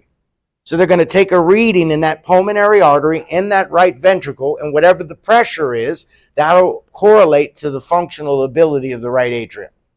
Should be between 15 to 30. It's 2 different readings. One's during systole, one's during diastole. Not really important that you remember the measurements except for the CVP, the 2 to 6. They don't usually ask you about what is called the PAP, the PAP, which is the pulmonary arterial pressure. That's the reading you're getting for the right ventricle. Understand what the PAP is. If you see PAP, hemodynamic monitoring, PAP, pulmonary arterial pressure. Pulmonary arterial pressure. And that tells you what? The functional ability of the right ventricle. Are you paying attention? CVP tells you the functional ability of what? Right atrium. PAP tells you the functional ability of what? Right ventricle. We understand that. Pay attention or you're going to get lost like hot sauce. So then they're going to thread that catheter all the way through the pulmonary artery up into the pulmonary bed. And they're going to inflate it. And what it'll do when they inflate the tip, it'll wedge. It's going to wedge in the pulmonary bed. And that's referred to as the pulmonary arterial wedge pressure. They're going to get a pressure reading in the pulmonary bed, the pulmonary arterial wedge pressure, or you may see it as the pulmonary arterial capillary pressure. Same difference. And what that does, even though we're way up in the lungs in the pulmonary bed, it tells us how well the left ventricle is working. Because if there's too much pressure in the pulmonary bed, that means the left ventricle isn't working and the fluid is backing up into the pulmonary bed. Do you understand that? So do you understand what hemodynamic monitoring is? What is it? It's an invasive blood pressure. What is the CVP? Whenever somebody asks you what an abbreviation is, they're not asking you to tell them what it stands for. They're asking you to explain what. No, I'm just saying, because students do that all the time. I'll say, what is whatever letters I want to use, and then they'll give me what it stands for. I already know what it stands for. What is it? And not only does it tell the functional ability of the right atrium, it also tells what? Volume in the circulatory system. The total volume in the that's important, guys. That test question, yes, I want you to remember it tells the functional ability of the right atrium, but I'd see that you would get a question more on understanding the CVP determines the entire circulatory volume. Are you listening to me? What is the CVP? The volume in the circulatory system, and it also tells you what?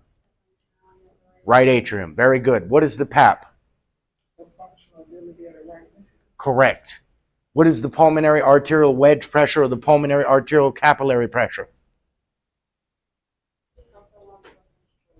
Tells you the functional ability of the left ventricle. Now, I know you're wondering, what about the left atrium? Well, think about it. If the PAP and the pulp are right, and they're on the ends of the left atrium, then the left atrium has to be working right. Do you understand that? Because if there's a problem in the left atrium, it's going to affect the pulp or the PAP. Are you understanding that? So you don't have to check the pressure in the left atrium. The only exception to that rule is if they have a synthetic heart valve.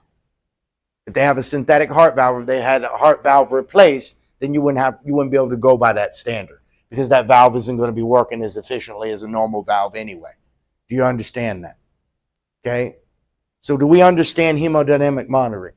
Now, there's only one other thing that could be quite confusing, and you may get this as a test question. When you're doing hemodynamic monitoring, you have to level the machine out. And they'll tell you, you need to level it out at the level of the phlebostatic axis. You got to remember that terminology. Phlebo is another way to say vessel.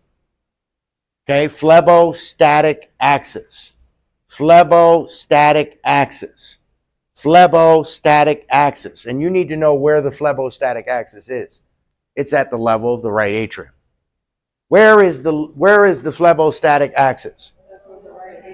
And that's where you would zero the machine out. At the level of the right atrium. What's that? Pull what up?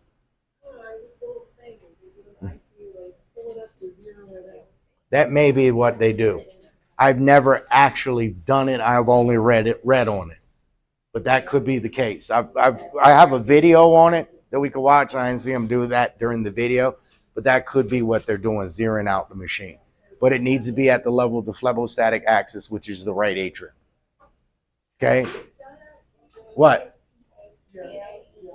Phlebo?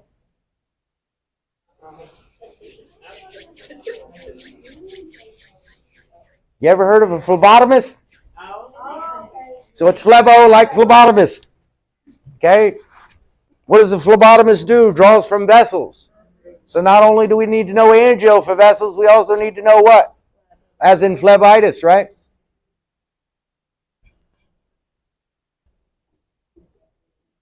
All right. We understand all this stuff very good. This is where it talks. So you can read up on this in your manual. It's got all the stuff you need to know about hemodynamic monitoring. Now, if you're still taking ATI tests, I doubt they ask you on the NCLEX, but I do know of a question on the ATI where they ask you what are the materials you need that are included. The pressure bag, the tubing, the flush, and the monitor. You would have to know that. That's an ATI question. What is the equipment used in hemodynamic monitoring? And you'd have to know all this stuff right here. Okay, if you're still taking ATI tests. The NCLEX ain't going to ask you nothing like that. Okay? All right, we talked about primary surveys yesterday, right? Okay. All right. Let's talk about an upper airway obstruction. How about that? An upper airway obstruction. What's the sound that we correlate with an upper airway obstruction? What is the classic sign of someone with an upper airway obstruction?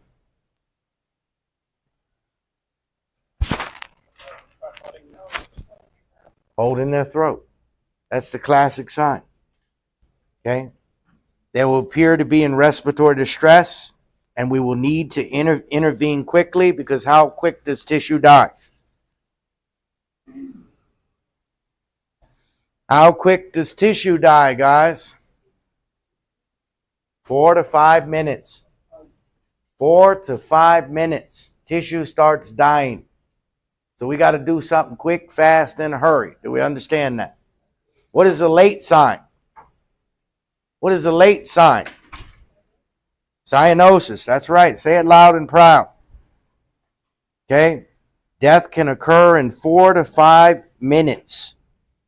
Okay, so interventions to open the airway, if it's obstructed, we'll use the Heimlich, also called the abdominal thrust, right? What do we use?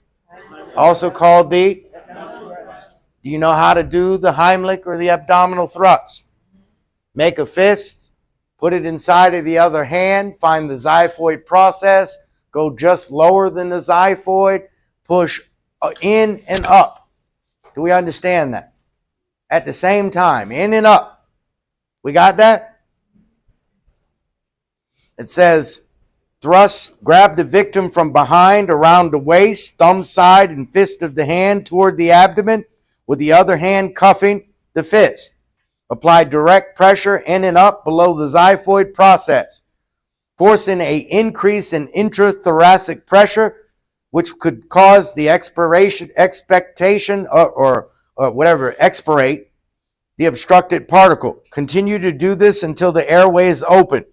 If the patient becomes unconscious, lay them on the floor, straddle their body, and perform abdominal thrusts and check intermittently for opening of the airway. Do we understand that? What if the airway is not occluded, but the patient is not breathing? Then they would need to be what? Intubated. We can either use an endotracheal tube that enters the mouth and advances to the trachea, or we can put in a tracheostomy or an endotracheal tube. Tracheostomy would be better for someone with a throat or lung disorder. The tracheostomy is inserted into the throat and a balloon would block the airway. The balloon separates the upper and lower airway. The balloon surrounds the tube. The balloon directs the air through the tube and it blocks secretions from entering the lungs. That is the purpose of the balloon. With either the insertion, we must assess lung sounds as the tube may go into the right side, meaning the bronchus only. Okay, that's a big time problem because you know your right bronchus is more vertical. So when when a patient's being intubated, a lot of times they can accidentally go into the right mainstem bronchus, but they won't get no air in the left. So you won't have any breath sounds on the left side. Do you understand that? Okay. Let's talk about mechanical ventilation. Okay, it says once the patient is intubated or the tracheostomy is inserted, they are usually unconscious and unable to breathe on their own. So we're going to put them on a ventilator to assist with breathing. The ventilator settings must be checked frequently. You need to listen to breath sounds, assess for the need for suctioning. You need to provide good oral hygiene at least every 2 to 4 hours, and you need to move that endotracheal tube from one side of the mouth to the other every 24 hours.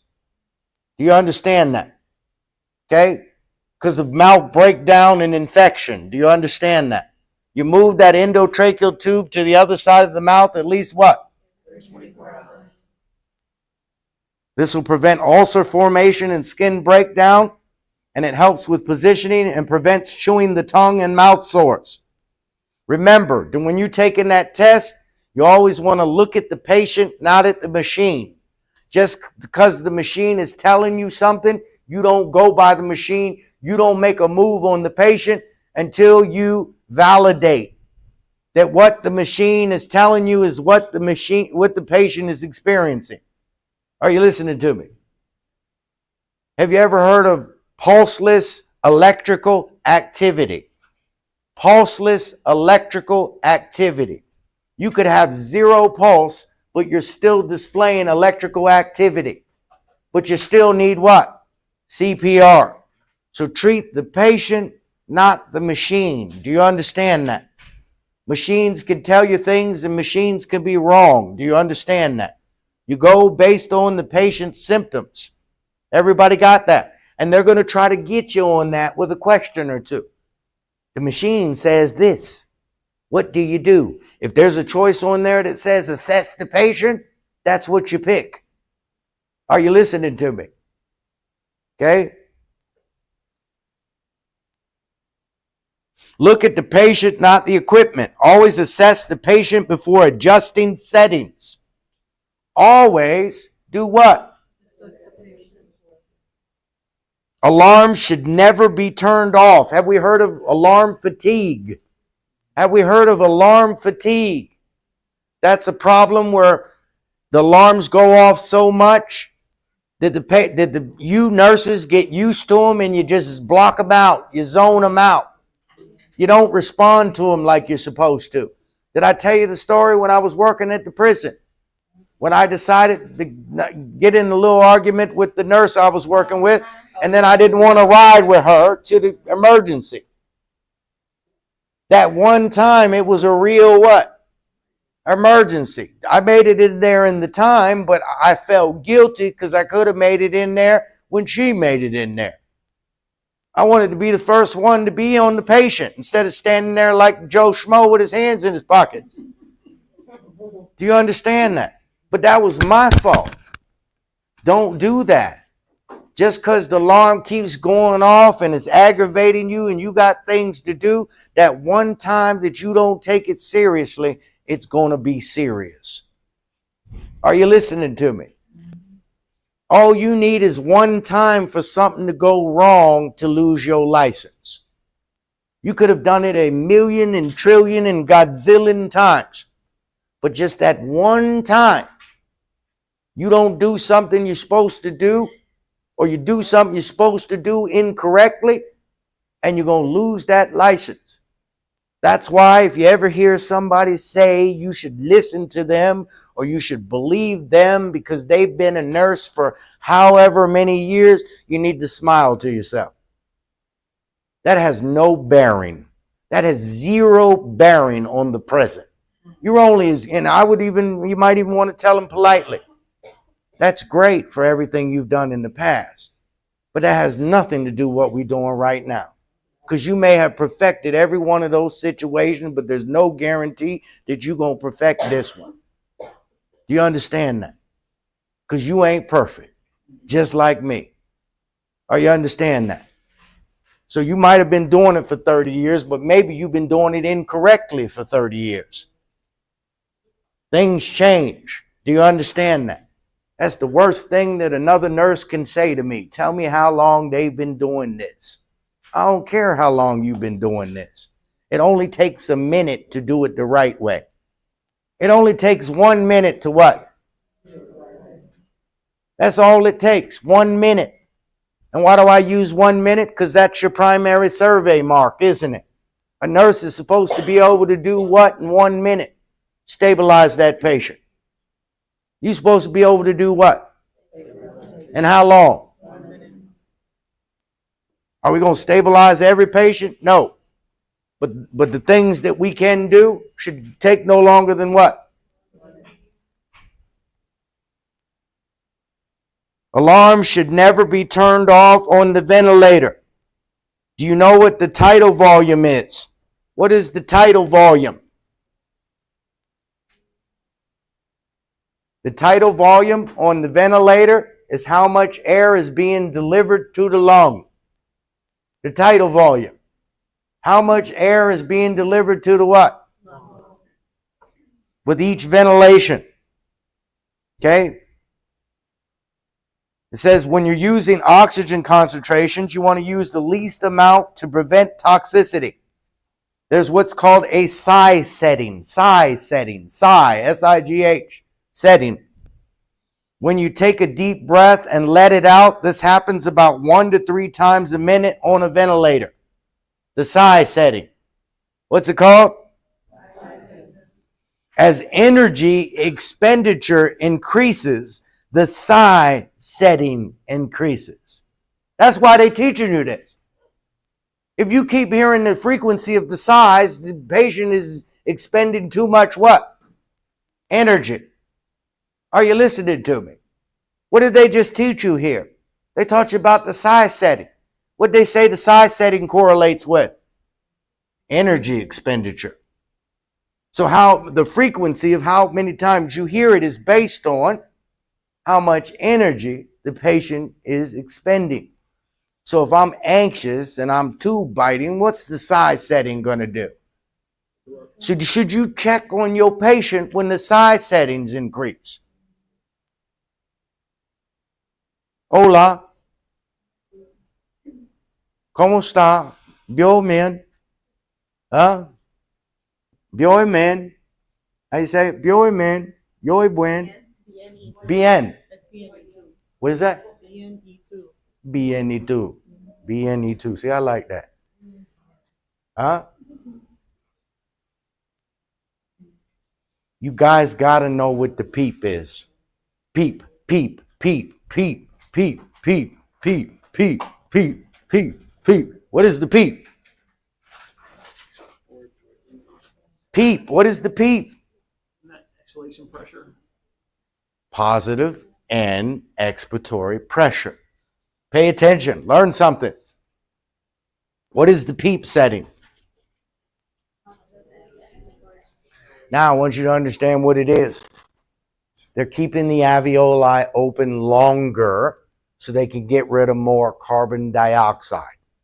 Someone in acidosis would benefit from the PEEP setting. Not everybody has the PEEP setting. It's for those that need to get rid of more what? Do we understand that? The PEEP setting is used to get rid of more what? Does everybody understand that? It keeps the alveoli open longer so that you can get rid of more what?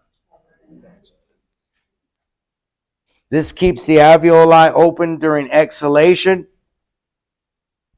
You guys got to make sure that there's no condensation in the tubing. Listen, let me explain. Let me show you something. Let me show you something.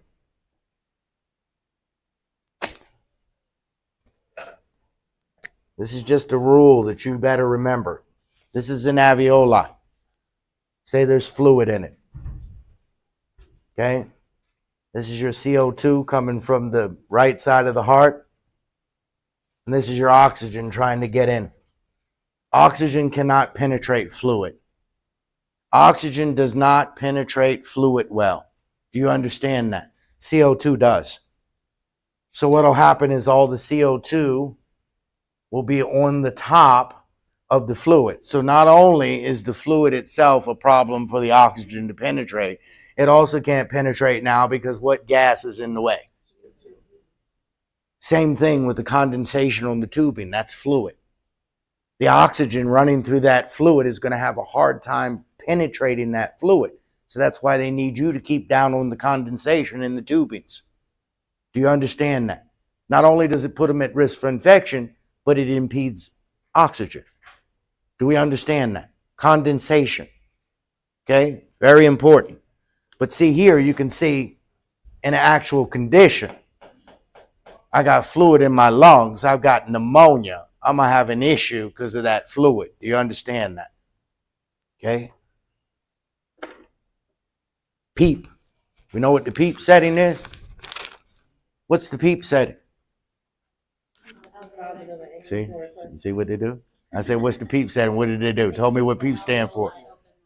To get rid of more. All right, and see, listen, I'm going to be hard on you. You're going to hate me. You're going to roll your eyes and cuss me out and call me all kind of names. But then eventually you're going to thank me because you're going to understand. Don't call it CO2. Call it what? And don't call it carbon dioxide without calling it what and what until you get used to saying it. Carbo-capo. Carbo-capo. Carbo-capo. Carbon dioxide. Carbo-capo. Carbon dioxide. Carbo-capo. Do we understand that? Hypercarbia. What's the problem? Capnography. What are we measuring? Beautiful. Beautiful. I guarantee you, one of you is going to encounter hypercapnia or hypercarbia or capnography. I guarantee you. Okay? The test is random, so everybody might not get it, but somebody gonna get it. When the high pressure alarm sounds on the ventilator, what does that indicate? This is funny too. It's fun. Like when I was trying to learn them, I was in school and I was in class and I was like, dang, I don't understand this. And then I got home and I started thinking about it. You idiot. And that's the first thing that hit that's super easy. High pressure. What did we just learn about pressure? Pressure correlates to what? So somebody's squeezing on a portion of that tubing or something is occluding the flow, the volume in that section is going to what? And the pressure is going to what? Do we understand that? And then we're talking about low pressure alarm or the low alarms. What's the problem? There's no pressure. Why? There's a leak or a break in the connection because we've lost the volume. We lose the volume, we lose the what? See how easy that is? That's easy, man. That's Sesame Street easy. Huh? That's Peppa the Pig easy. Y'all know about Peppa the Pig? I watched Peppa the Pig last night. Grandson was over watching Peppa the Pig. I said, what the kind of cartoons y'all got going on these days? Peppa the Pig. All right. Let's take a break, and then we're going to get back and talk about some CPR. Y'all want to talk about CPR? CPR?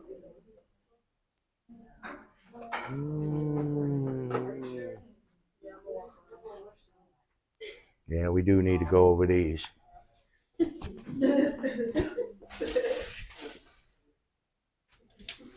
It's kind of hot in here, ain't it? It's all these bodies, ain't it? All these bodies up in here warming it up. Can we turn the thermometer down? Are y'all good with making it a little cooler in here? You say make it cooler. Yeah, just 2 degrees. If it gets cold, I'll turn it back.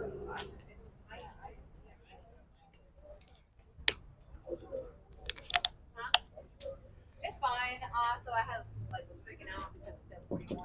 I know, but that's what pictures are. We still can't get in. What door? Oh, yeah. Oh.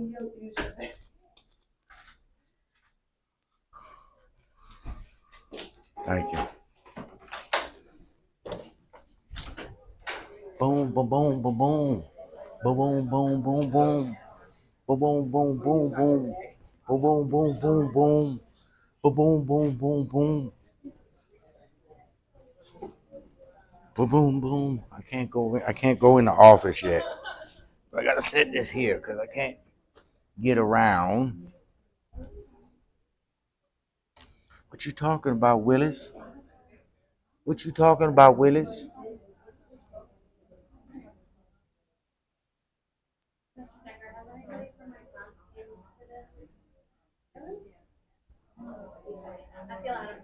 Hold on a minute. From the day class, no. No. But that's okay. You're not out of place. You're fine. You're welcome.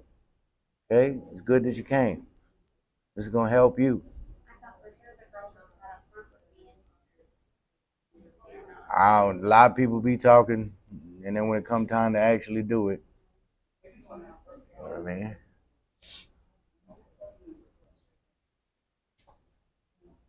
You got to be about that life to be up in here. About that life. Standing on business. Yeah. That was so funny. She said she had a Christmas song. She did though. They reimbursed her though. She had a Christmas song.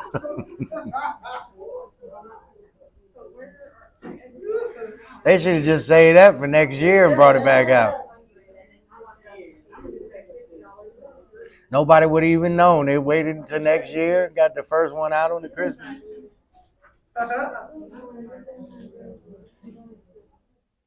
Better. That's the normal, okay? I think it was the cardiac stuff. Yeah? I'm not into cardiac. Why? It's easy. Don't make me lecture on it again. I will. I'm gonna when we do med surg anyway, so. That's fine. I need it. Stop being intimidated. It's nothing. It's a pump. I know it is, but I You gotta stop saying that, number one, though. You gotta stop believing that. You gotta stop. You can absorb anything you put your mind to. And you can absorb cardiac too. You can do it. You can do anything you want to do.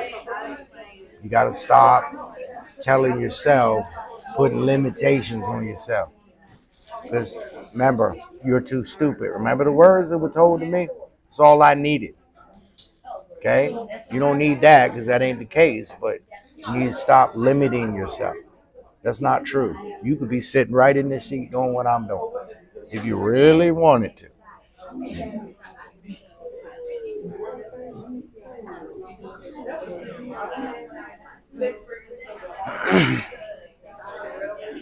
All right, listen up. Listen up.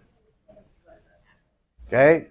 I'm enacting a primary survey right now. I'm enacting a primary survey right now. If you have the words I can't, I'm not, I don't, get rid of them. The only thing that you can say that's evidence-based is I need to. You can't say I can't. There's no such thing as I can't. Do you understand that? You could say I need to, but you can't say I can't. If you have that type of attitude, you put that type of limit on your brain's going to accept it. If you tell yourself I can't, or that's too hard for me, or this is the only way I can do it, stop doing that. That's not true. Every one of you could sit in here for a couple of days without eating or drinking and still be alive. Every one of you could fight a grizzly bear and have a chance to win if your kid was involved. So don't say what you can't do. You don't even know what you can do. Do you understand that? I don't even know what I can do. I know what I can do as compared to what I can't do. There's nothing that I can't do. Now, how well I do it, that's a different story. But there's nothing in this world that you guys can't do. Are you hearing me? That's real. That's not even one of those, okay, guys, let's have a special moment. That's a block. If you go into that test with that type of mindset, you've already limited the capacity of your brain. If you go into that mindset when you study, you've already limited the capacity of your study session. You got to go in there with the belief that you can learn and study and understand anything and everything when it's presented to you the right way. Are you listening to me? And that doesn't necessarily mean that's all on the presenter. Sometimes that has to do with you too. You got to get the other things out of your mind while you're trying to focus on this thing that you're trying to learn. If you got other things on your mind, it's going to be a problem. You got to learn how to clear your mind as a registered nurse. You got to learn that tactic, because stuff is going to happen so fast and you're going to have to intervene, and your mind's going to have to be on what could happen next constantly through the duration of your shift. That should be what you think about. It shouldn't be when I'm taking lunch, when I'm taking break. The breaks and the lunches will happen. Do you understand that? But the problems and how hard your shift goes will be based on what type of thought you have into your work. Do I need to check my patients? Yes. Do I need to check my orders? Yes. Do I need to check and check and check? Yes. And then before you know it, oh, it's break time. Oh, okay. And before you know it, it's lunchtime. And before you know it, it's time to go home.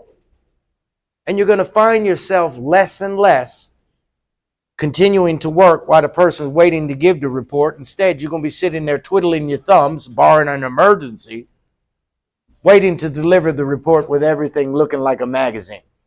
Do you understand that?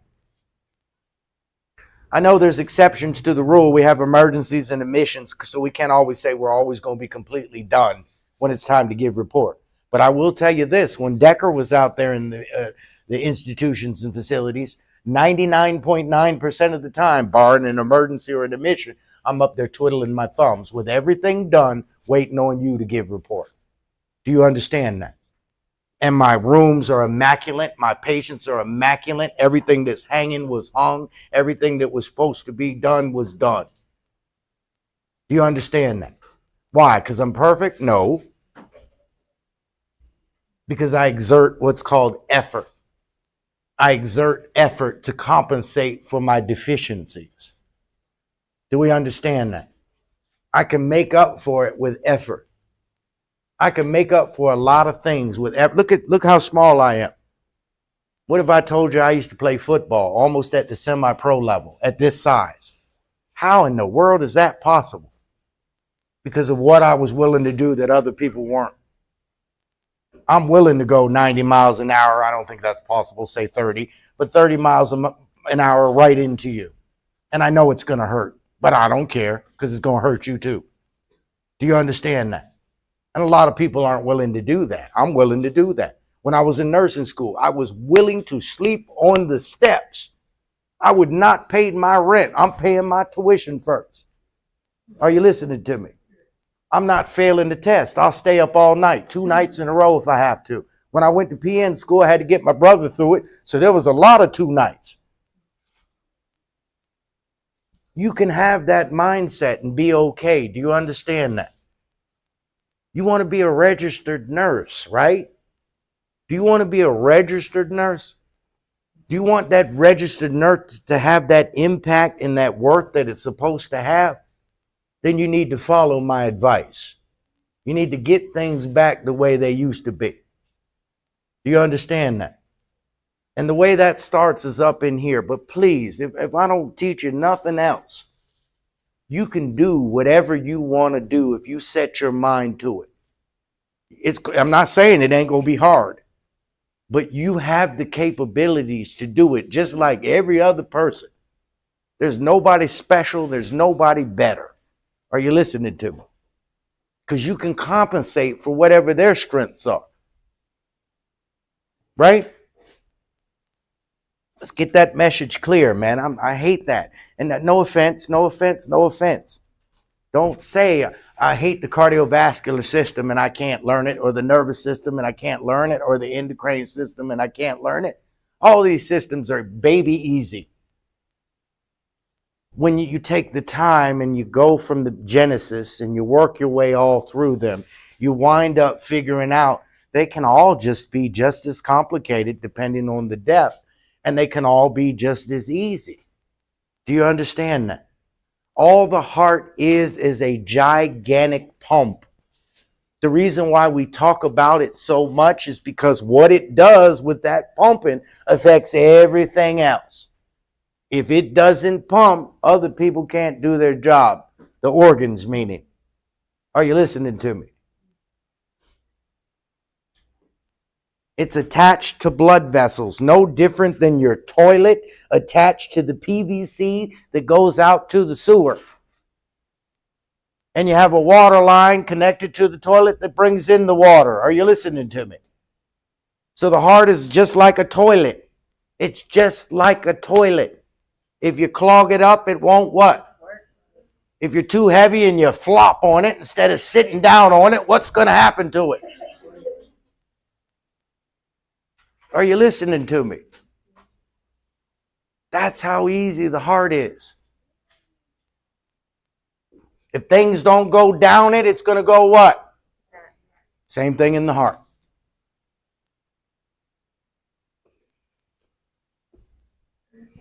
Let's talk about these. These could be up there. Heat exhaustion.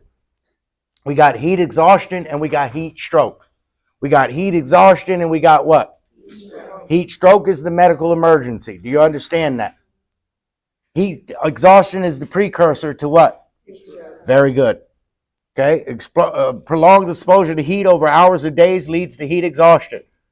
This occurs when thermoregulatory mechanisms such as sweating, vasodilation, and increased respiration cannot compensate. Pay attention. Pay attention. They're saying that you still get those thermoregulatory responses with heat exhaustion, but they're just not effective enough. And then you're going to learn with heat stroke, you don't get the thermoregulatory mechanisms. Once the temperature reaches a certain point, it shuts down the hypothalamus. Are you listening to me? So with heat exhaustion, we are going to see symptoms of compensation, which include sweating, vasodilation, and increased respiration, but they're not going to be effective. Do we understand that? They're not going to be able to cool the body enough with heat exhaustion.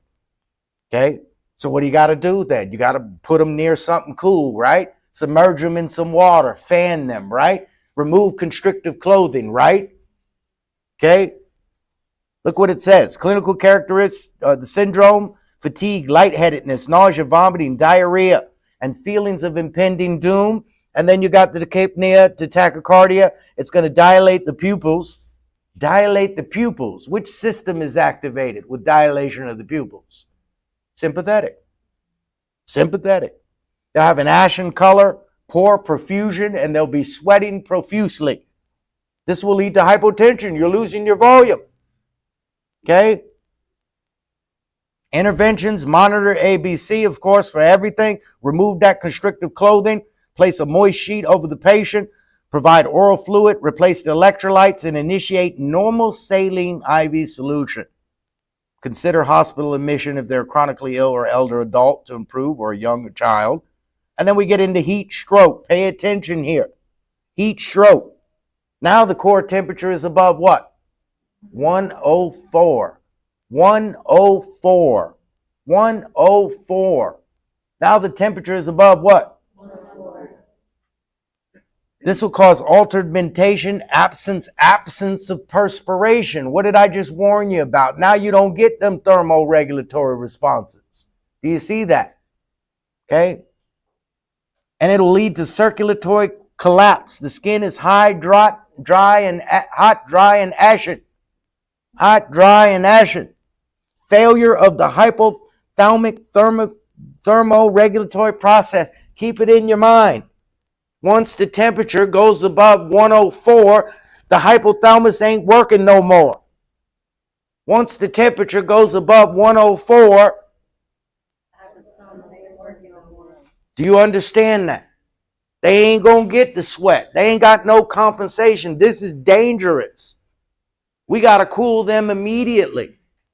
We got to put cool packs on the major arteries. Submerge them in ice water. Put the cooling blankets on them. Think about the fluids that they're running. They've got to be cooled. Do we understand that? Okay? the sweat glands stop functioning and core. Didn't you learn about the two types of temperature? This is dangerous because the core is near the what? Organs. The temperature at the core is greater than what? And then the hypothalamus?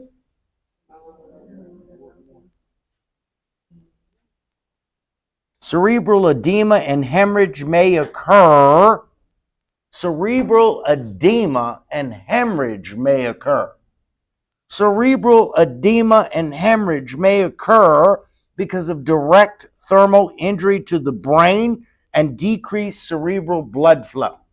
What? Treatment. Remove clothing. Cover with wet sheets. Place the patient in front of a large fan. Immerse them in ice water bath. Administer cool fluids or lavage. Okay? For the shivering increases what? Core temperature. So you're going to give them that antipsychotic med there, chlorpromazine, to prevent the shivering. Is that an antipsychotic med? Chlorpromazine. Is that an antipsychotic med? Yeah. Well, how does that work, Decker? How does that work? It has anticholinergic properties. What's causing the shivering? Muscle rigidity.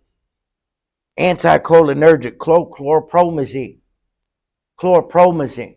We understand that? What is that? What is that med? Look it up. Let's look it up. Chlorpromazine. Look it up. It's a first generation antipsychotic, isn't it? Is that a first generation antipsychotic? Guess what somebody told me? Guess what somebody told me? They took the NCLEX and they had this medication up there that they'd never heard of in their life. They said they had a med up there they never heard of in their life. Everybody right now, look up first generation antipsychotics. First generation antipsychotics. First generation. Haloperidol. Chlorpromazine. Fluphenazine. Come on, come on. What we got? Loxapine.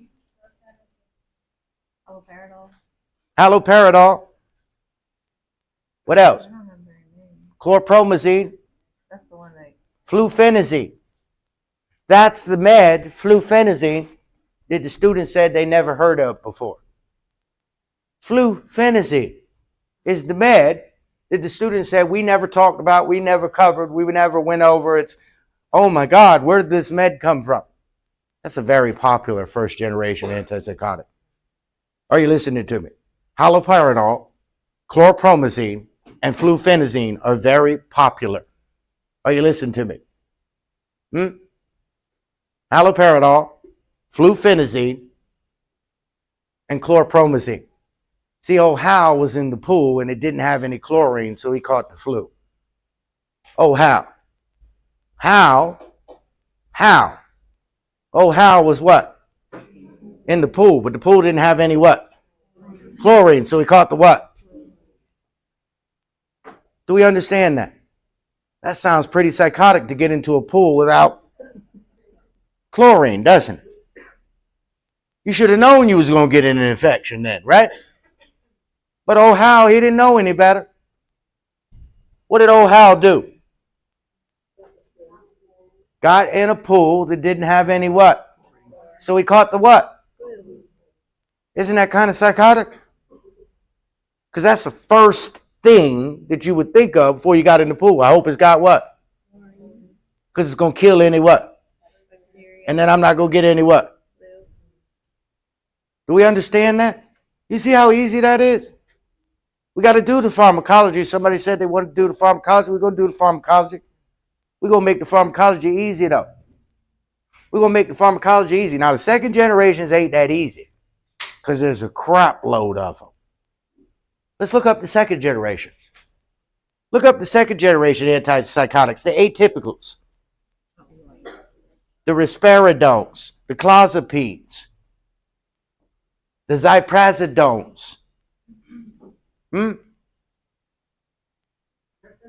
Aripiprazole, aripiprazole. Let's write it down. Come on. I need somebody to do me a favor. Write it down. I need them. Aripiprazole. What else? Olanzapine. Olanzapine. What do you say? Quetiapine. Is that Geodon? Quetiapine? Oh, Seroquel. Which one's Geodon? Zyprazidone, right? Zyprazidone. All right, write them down. Write them down. I need them. I need them. What else we got? Huh? What does you say? For not the brand? Lorazepam. Lorazepam. Never really heard of that one. Clozapine. Clozapine. Don't get that confused with Clonopin. Okay? Clozapine.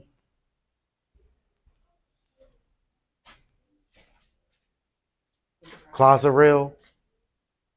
Huh? Zyprazidone. That Zyprazidone. That's Geodon, right? Yeah. So that's confusing because the dome is like, well, no, never mind. I was getting confused between that and the Sown, but it's the Sown. Never mind. I told you there's a lot of them. All right, but I'm going to tell you which ones that you really need to focus on and which ones that, okay? Risperidone, yes, that makes the list. Zyprazidone, yes, that makes the list. Aripiprazole, yes, that makes the list. Clozapine, definitely. Top of the list. Haloperidol's first generation. Okay, we're looking for the seconds. Because we already got a mnemonic for the first generations, don't we? Do we got a mnemonic for the first generation? Oh, Hal was in the what? Without any what? So he caught the what? Haloperidol, chlorpromazine, flufenazine. We got that? We got that? Now we need those second generation. You nurses are kind of slow, but all right.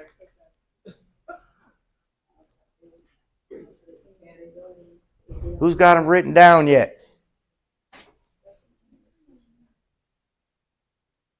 Clozapine, aripiprazole, olanzapine, quetiapine, zyprazidone. Come on. Nobody's got them all down yet? Boy, when y'all get on that phone and that doctor's getting you orders, you better be quick. Huh? Oh, and you can do that, but you still got to be quick. He ain't going to want to stay on the phone forever. What's the one that works as a blood pressure as well as like? They all affect blood pressure. No, but there's one that they use PRN. Like if you starts with a C. Starts with a what? C, I think. Clonidine? Yeah, that's it. But that's for blood pressure. They use it for ADHD. It's for blood pressure, though. Do you understand that? Okay? It's for blood pressure. They can just use things off label sometimes. Clonidine. But they can use it for ADHD. Nobody's got these atypical. Just hold it for mental health. Okay? Y'all slow. Huh? All right. But anyway, you got to learn them. We're going to learn the first generation, the second generation, the SSRI, and the MAOI. What? Psych after lunch. Okay? Yeah, I'm going to do psych after lunch. What? What's wrong with that? What's wrong with that? Speak it. Or forever hold your peace. All right, hold it. Hold it high. Y'all don't want to do psych? Y'all don't need to do psych? Is that what you're telling me? All right. Yeah, I think you need psych. I think psych might be a little harder than you think. You know your neuroleptic malignant syndrome, your serotonin syndrome, your delirium tremens. You know the positive and negative effects of psychotropics. Can you explain to me the criterion for major depressive disorder, dysthymic disorder, bipolar 1, 2, cyclothymic, and schizophrenia? Then we need to go over some of this stuff. Okay?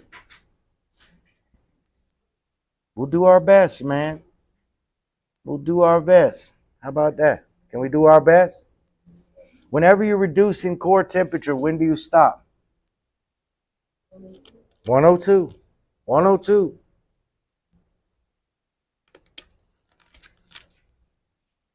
All right, so then it goes into hypothermia. Okay, we talked about hyper, now we talk about hypo, right? The core temperature is less than what? What are the risk factors for hypothermia? Just being elder. Just being an elder puts you at risk for hypothermia. Why? You don't have as much what? Fat. Certain drugs, alcohol, diabetes. If the core temperature drops below 86, you could die. Now, look what it says. Wet clothing increases evaporative heat loss 5 times greater than normal. And immersion in water increases evaporative heat loss 25 times. So they're basically telling you don't stay in wet clothes or submerged in water. Are you listening to me? Or there's a great chance that you're going to become hypothermic. Okay? So if you're ever out there in the wilderness and you get wet, you want to get them clothes off. They ain't providing you no benefit by keeping them on once they wet. Okay? It says hypothermia can mimic cerebral or metabolic disturbance. This causes ataxia. What is ataxia? Gait and coordination. Also confusion and withdrawal. So the patient may be misdiagnosed. With mild hypothermia, they may just be shivering, exhibit lethargy and confusion, and exhibit rational to irrational behavior. With moderate, you're going to see rigidity of the muscles, bradycardia, bradypnea, and you'll have to take their blood pressure by Doppler, so you're not going to be able to get it any other way. And they're going to go into respiratory acidosis and hypovolemia. Severe bradycardia, systole, all the way to the point of VFib and asystole. The metabolic rate, heart rate, and respirations are so slow that they may be difficult to detect. They'll also have reflexes that are absent and the pupils will be fixed and dilated. Severe hypothermia. Now, before you pronounce somebody dead, you want to at least raise that body temperature to 90 degrees. Okay? Before they're going to pronounce that they're dead from hypothermia, they're going to increase the body temperature to at least 90 degrees. For mild, passive external rewarming and active external rewarming, moderate, we can add use of heated humidified oxygen, warm the IV fluids. Risk of rewarming can be an after drop, a further drop in core temperature, hypotension and dysrhythmia. Just like you learned with dropping the temperature, you stop at 102. When you're raising the temperature, you stop at 95. Okay? All right, blah, blah, blah. You guys know about drowning and submersion. Don't leave anybody unattended around what? A water source, right? Do we understand what we need to know about blood transfusions? What's the problem with whole blood? What's the problem with whole blood? Correct, which can lead to circulatory overload. What's the problem with whole blood? Which can lead to what? So we only give this in emergencies. Do you understand that? Hemorrhage, when there's no other choice, they get the whole blood. What are we increasing here?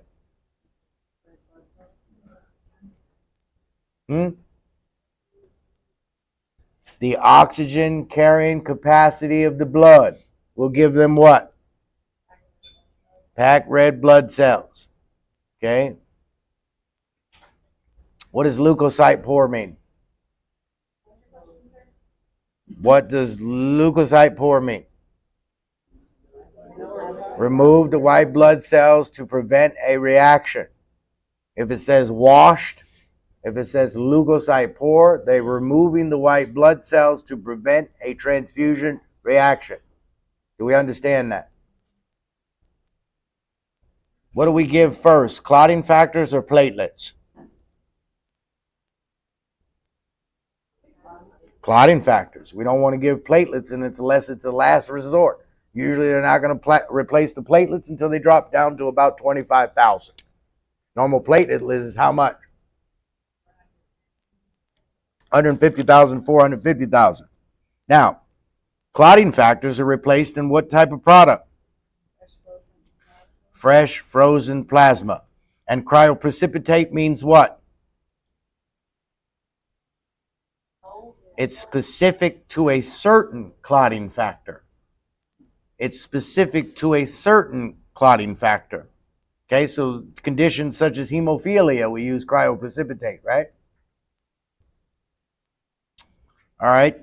What are the telltale signs of a transfusion reaction? Blank pain, fever, Fever, low back pain, urticaria, pruritus. What about blood pressure fluctuations? Especially with circulatory overload, what's going to happen to the breathing and the pressure? Correct. Okay. We need to know that. If that's suspected, what do you do? And hang a saline to keep the vein open. What else you do? Back to the lab for culture and get what from the patient? A urine. A urine. We're checking for myoglobin in the urine, which indicates hemolysis, right? Okay, destruction of the red blood cells, right? Okay. How long do you got to start that blood once you receive it? How long do you have to run it? What's the only fluid that you run with? Okay. And what kind of tubing do you need to use? How many nurses does it take? All right. Then you need to look through here. It's got all your different lab tests. There's a lot of lab tests and nursing interventions associated with the lab test. It says here routine specimens. Okay. Usually collected early in the morning before the intake of foods and fluid. Depending on what you're doing. You know what a 24-hour urine specimen is? What do you do when you come up to the patient? Have them empty their bladder. What do you do for a 24-hour urine? They're going to empty their bladder. And then you start the test. Then you collect it for 24 hours on ice. And then at the end of the 24-hour, what do? And add that to the collection. We got that? Come on, man. Don't be looking like dead. Okay? Don't be looking like, what is that? Deadpool.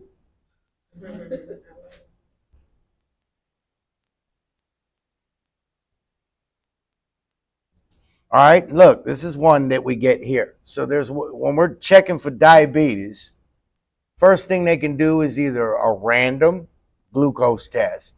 So if they do a random glucose test, what should your sugar be under with a random glucose test?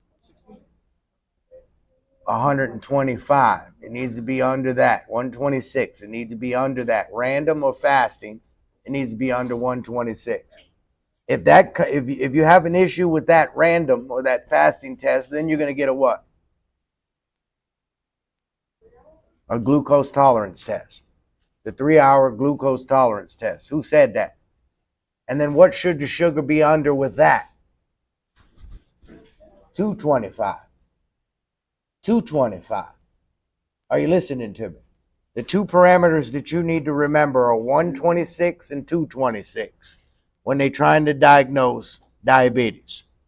If you ain't had no food, it should be under what? If you've had the tolerance test, it should still be under what? Does everybody understand that? Okay? What is the HGB A1C or the glycosylated A1C? What is that? over the last 3 months. Okay, and what do we need that to be? 7. We want to try to maintain it under 7, but anything over 8 indicates poor glycemic control. Do we understand that? But the goal is to keep it under 7. Okay? For a diabetic, correct. Who else are we? Never mind. You're just randomly checking the person's A1C. Okay, but I doubt that they really worry about you knowing that part. Okay, the one that they want you to really know is which one? The diabetic, because usually that's the only one, unless it's an initial test to see something weird. That's the only one that's going to be getting these regularly, right? All right, just making sure. Okay, and it's okay to learn to know the extra stuff too if you know the important stuff. Focus on the important stuff, and if anything's left over, then focus on the other stuff as well. Okay. Do we know what CHO stands for? Capital like that? Carbohydrates. Okay, a lot of people, believe it or not, don't know that. And then you'll see that on the test and be like, what the heck is that? I don't know what that means. Is that carbon, hydrogen, oxygen? That's that's carbohydrates. Everybody got that? Okay. You guys understand your PTs and your INRs and your APTTs and what the normals are and what they should be on therapy? Got to know them too. What's a normal PT? 11 to 13 seconds. Okay? PT. What's a normal INR? 2 to 3. 2 to 3 if they're on therapy. 2 to 3 if they're what? And the only exception is if they have a valve replacement. Then it can be a little higher. It can be as high as like 4.5. Okay? They've had a valve replacement. Okay? What about the APTT? What is that? What is it?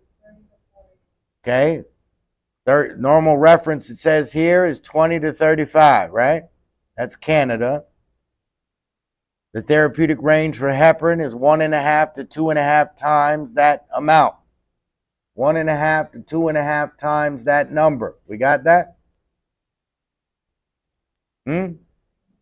What? And of course, common sense, if you're doing the lab draw, you don't do it at the same arm that they're receiving the heparin, right? Do we know what the D-dimer is for? DVTs. What is the D-dimer for? Okay. Normal is what? 0.5 micrograms in ml. If it's higher than that, they possibly have a what? We know what we're looking for in the CBC? What's on the CBC? Somebody that don't speak a lot, answer that. What's on the CBC? Tamika?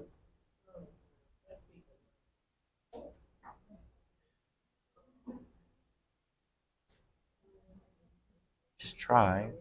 Yes, you do. You know it.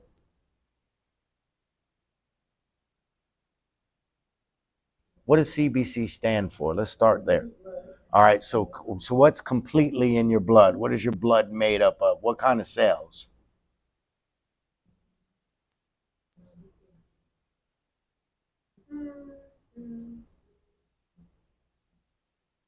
All right, see, we can't let little things cost us here. That's 1. That's 2. Platelets is 3.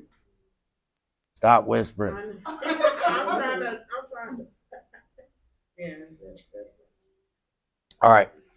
You remember the guy that came in here, and this is not just directed at Tamika, this is directed at all of y'all at one point or another. The guy that came in here yesterday, who was that? Jeff? No, not Jeff. Shane. What did Shane say to you? If you need Hearst, let him know. A lot of y'all need Hearst. I'm going to be straight up honest with you. A lot of y'all need that Hearst, or you're not going to pass the NCLEX. I'm going to tell you that right now. If you don't either get it together here and study the manuals and improve at home, you're going to need the hearse or you're not passing. I'm telling you, I've been doing this long enough. I know what I'm talking about. Right now, if I had to guess, let me see how many students we got in here. 2, 4, 5, 6, 7, 8, 9, 10, 11, 12, 17, 18, 19, 20. Say about 22 students. I got us 5 failing. I say 5. Do you understand that? And I want to say none. So take advantage. If you do Hearst, then I would say no. I think you could pass. If you pay attention to me and learn the things that I'm getting you to learn and I'm trying to encourage you to learn, then you got a chance. But if you walk in that NCLEX, and you don't know these basic things, they're going to figure it out. And they're going to hit you on it until you can prove that you understand that realm. And if you can't prove the computer that you know that realm, you ain't going to get to the other sections. Are you listening to me? They're going to pick you apart. They're going to start with basic stuff. They're going to ask you things. What's the most common type of anemia? They're going to ask you that as an easy question. That is what that would be considered an easy, basic anemia 101 question. What's the most common type? Yeah, they're going to ask you that. And you get that right, that ain't it. That was the easy. Now we got to ask you something else. Maybe the something else would be, what are the causes? And that might be the mid-grade. And then you may get to the select all that apply, which is the highest mastery on it. And now they want to know nursing interventions for the pain, the hydration, the oxygen, the reduced stimuli, avoid large crowds, no contact sports, etc. But that's how they're going to do you. They're going to find your weakness. Are you listening to me?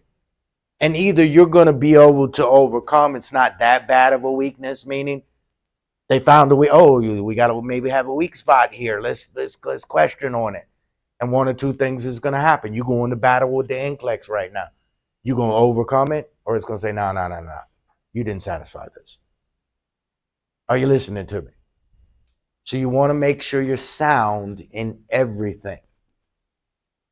The CBC is a basic blood test. It is probably one of the most common blood tests that you're going to do. A CBC with everything. Do you understand that? Because it includes the red blood cells, the white blood cells, the platelets, the hemoglobin, and the hematocrit. And it also explains the sizes of the cells with the MCV, etc. Are you listening to me? So it's your go-to lab. The CBC is a basic go-to lab. Do you understand that? Everybody getting a CBC if they get in labs. Now, they might want to go investigate a little further and call it a CBC with a differential. And with a differential, they're just trying to figure out of your white blood cells, which ones out of each are the highest. So that can kind of point them in the direction of what type of problem you might have based on which white blood cell is responding the most. Do we understand that? But the CBC is basic. The anemias are basic. That's not even the high world questions where they start describing the patient and their symptoms, and then you got to start figuring out what's going on and what to do about it. That's a what color is the sky question. So based on what we learned in Piaget's, the CBC would be what kind of question? Concrete. In order to get to the abstract questions, you must be able to answer the what? Concrete. So what I'm telling you is you may know more. You may know actually more and more in depth than when you actually be able to test on if you don't know the basic simple things. It ain't even going to make it to where you can show off and say, well, hey, I might not know that, but I know this. You might not get to that point. Are you listening to me? And that's the problem. That's the only problem about it. Now, if this was some kind of test where I know they were going to test you completely and based on what you knew completely, I wouldn't be worried about none of y'all. But I know that ain't the way it goes. The way it goes is that test is designed to find your weakness. And it's designed to measure how bad that weakness is in comparisons to the national average. And if that weakness is lower than the national average, no, sir. Do you understand that? That's how those algorithms are designed. It's an algorithm. Based on your answer, sets the tone for what comes next. It's not like the test you take in here where they're already predetermined. You're going to get it regardless. That's not the NCLEX. They adapt. That test can adapt specifically to you and the way you're answering and what you're getting right and what you're getting wrong. Are you listening? So we gotta get this. I advise you, if he's gonna give it to you for free, I don't care how good of a student you are, I'd take it anyway. I'd be like, hey, let me get that hers. Just because it's what? Free. And just because you may need it. You don't want to do this again. Imagine this again somewhere, because you'd have to go somewhere. You fail. You're going to have to do something. You're going to have to wait like 30 days, I believe it is, if you failed the first time. And then I don't know what the exact rules are, but after so many times, you got to remediate. You got to take a class.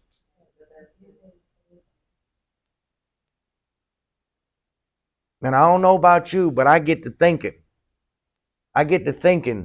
if the State Board of Nursing is trying to protect the public, and this test is designed to protect the public, and I go in there and fail it the first time, you can't explain to me that they don't know that, and whatever subsequent test I'm going to get after that ain't going to be just slightly harder.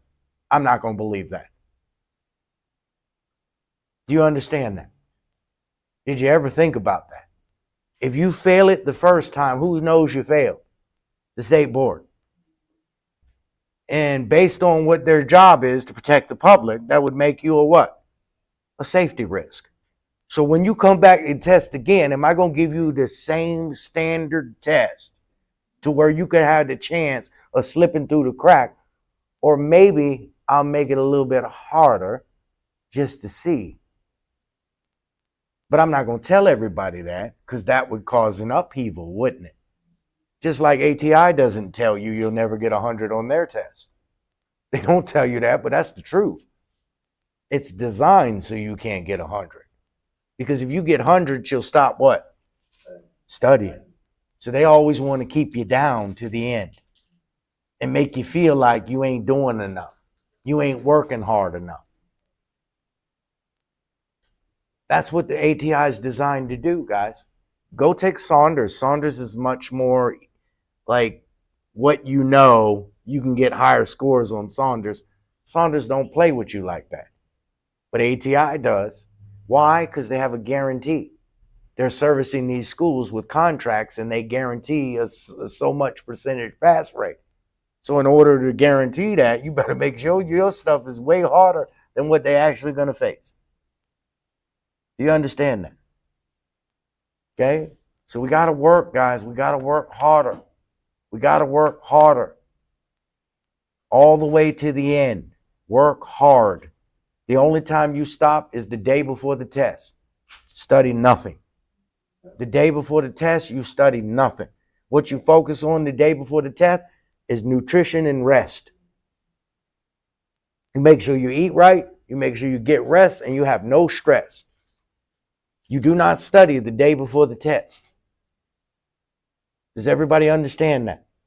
But up to the day before the test, all out. Okay? Gobble it up like Pac-Man. All right, so we did that. We talked about that. You got to get on these diagnostic tests and understand where you fit in. Amylase, what are we talking about? Pancreas. Ammonia, what are we talking about? See, that gets me excited. Doesn't that get you excited? When we talking about amylase, what are we talking about? When we talking about ammonia, what are we talking about? When we talking about bilirubin, what are we talking about? There's your CBC that we talking about. Look what it says. The number of what? White blood cells, red blood cells, hemoglobin, hematocrit, the mean corpuscular volume, the mean corpuscular hemoglobin, the mean corpuscular hemoglobin concentration. What? What's a BMMP? Basic metabolic. They did it again. Is that checking your electrolytes? Yes. Is that checking your blood sugar? That's what we're talking about. Okay?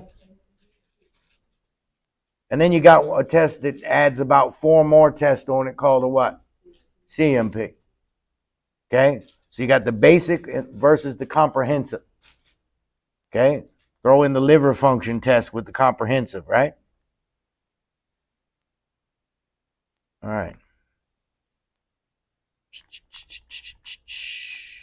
All right, so this is just diagnostic tests, guys. Make sure you take a peek through here and understand when you put in tubes, what's the effect of putting in tubes? Depends on where you put it, right? But if you put it down the throat, then we got to worry about gag reflex. Yeah. We got to worry about gag reflex, infection, bleeding. All right, puncture. Okay, we put it up the anus. What we got to worry about? All right, perforation. Very good. Perforation. Very good. Okay. A lot of this is repetitive. Okay, I think that's all that's on here is diagnostic test that's left. That's it. Okay. All right, so what time is it? 11. We're taking lunch today at 1 o'clock. Everybody got that? All right, let's take a break. When we come back, we'll get into the mental health. Unless y'all would rather do something instead. I'll give you the option. We can do pharmacology or mental health next. All right. Because I know I had got some static right there, but, you know, I know I had got some static there. Yeah. Oh, that's what you were talking about. Oh, that don't involve me. Yeah, but I mean, Yeah. I don't want to hold. I can just tell them to send me the topics, but my son has kindergarten roundup today. Oh. And, you know, I live in Gainesville, so they're doing kindergarten roundup today to bring the kids. I submitted all my information, thinking I didn't have to go still. I filled out everything Yeah. and took it, but they still want them to come to the school and do the orientation and stuff. So it's at 2:15, so the place I can leave is like 12:30 here, because it takes me 50 minutes to get home. Just go when you gotta go. Just make sure you get a copy of the lecture. Yeah, I told somebody to send me the. Please tell me. I promise you, I will try my best to get you some help. Are you listening to me? And I got pretty good weight on that, if that's the case. If you're not feeling confident, please come see me after class and say, Mr. Decker, I could really use that hearse, and I'll do everything in my power to get it. I have your notes from MedSurg. Yeah. Ain't that Shane? Can I get you on this? If there's a student that comes to me and says, Mr. Decker, I'm trying my hardest, but I really believe I could really benefit from that hearse. Can we please try to get that for that student, no matter if it's over 30 days or not? I will. I'm gonna have to fight again. It's gonna be another Chick-fil-A moment in my life. But yeah. Listen, if you got to take it out of my check, take it out of my check. If a student needs that, they. I've learned just to do things and ask for forgiveness instead of permission. So I will just order it. So you guys hear that? It can't but here's the thing. I will get fired if it's the whole class. Yeah. So if you don't really need it, listen, I've got study resources for those that I could use it because it could enhance me. You can hit me up. I'll send you all that. But I'm talking about if somebody really feels that they're not confident at this point, please come see me. But definitely, honestly, even at the 30-day mark, at that point, I can start convincing them all instead of forgetting stuff and then tell them to say, do it. All right? I got an email that your gowns are gonna be delivered this Friday, but the time frame says between 2 and 4. I need 1 to 2 days to then sort people by size and stuff. So some point next week, I will have your gowns ready. I will send you an email when they are ready, and it will have days and times to come. Only because I don't want you to come here next week. I'm traveling with Miss Saliba and some other people to different hospitals, so I don't want you to come and then I'm not here. So I'll tell you what days and times. Okay. After that, if someone can't make it daytime because you're working, I'll figure out 1 or 2 nights where I can have the front end girl be responsible for them, and then I'll tell you what nights those are. Okay. So if you're solid white scopes, Tamika, solid white scopes. you got this. Yeah. You hear me? Yeah, white scrubs. You got this. But listen, if you need help, come see me. I got you. Are you hearing me? We in this together. Same thing. Okay? So we got a picture of all that. The whisper. Because he's talking. I don't want to be rude. She's gonna provide you the caps. Okay, but Oh, because I want you to give her the answer. I'm being petty. If you need help. I'm being petty. I'm being petty. I should, if they really do truly Hey, tonight, I got what about the whisper? You whisper to me. I'm whispering because he was talking. What days I'm here, because you get them, right? And then Ron, I told Tiffany. You helping her with the answers. He was giving her the answers. That's what I'm supposed to do. I'm actually supposed to do it more than I do it. Do you understand that? All right, everybody back? Who is that? Oh, that she's not supposed to be in this class. She just came in to, you know what I mean? She's not in this class. All right. All right, so you heard it from the horse's mouth. Listen to me. I'm going to go over it again only because everybody wasn't in here. I asked Mr. Shane, if a student comes to me and says they still feel uncomfortable and they need some help, can I get support in getting them the hearse? And he told me yes. Listen to me. I'll take it out of my paycheck and pay for it if I have to. Are you listening to me? I want you to pass. And that's no bull crap. That's straight up. Somebody I went to school with, like, she didn't pass the day, and the school gave her the option to get the hearse removed, and she paid for it out of her pocket, but she passed her complex the first time. Awesome. So I'm sure it's beneficial. It's probably the same thing that I'm doing in here, but slower paced, so you can take your time with it. And the school told her that she had to complete it and show them that she completed it, and she couldn't pass the green light. Right. She completed it. Right. And she went test within like 2 weeks. And passed. And she passed. Awesome. Awesome. So like I said, now, if you're the type of student, I already know you. So when you come to me, I'm going to know. Okay? If you one that don't really need the help, don't try to get it if you don't really need it.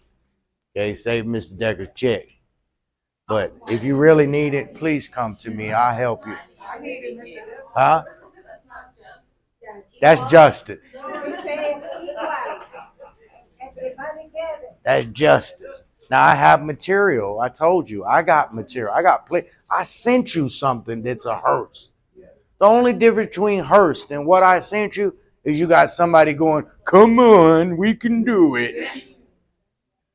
You could take the time and hearse yourself with what I sent you. That packet, that big gigantic packet. Remember the packet I sent you? That's a hearse lecture. That's all it is. It's just same thing. The information don't change. They might just do it in like a certain format where you got to read this and then they test you and this kind of thing and all that, but it's the same thing. Okay? Huh? UWorld? Ain't nothing wrong with UWorld. UWorld has excellent rationales. UWorld has excellent rationales. If you use UWorld, as long as you stay up in them rationales that they got, because they go in depth and explain it to you in the rationale, not just some little paragraph. They got pictures and everything in the rationale. My coworker who's a nurse, Mm. she said that you were all like, when she took her test, there were questions that she had, like exact questions that she answered from that were on her. Well, guys, it's the same material. Yeah. Right. The material is based on things you learning right now. So it's Archer's good too. Who said it? I never said Archer was bad.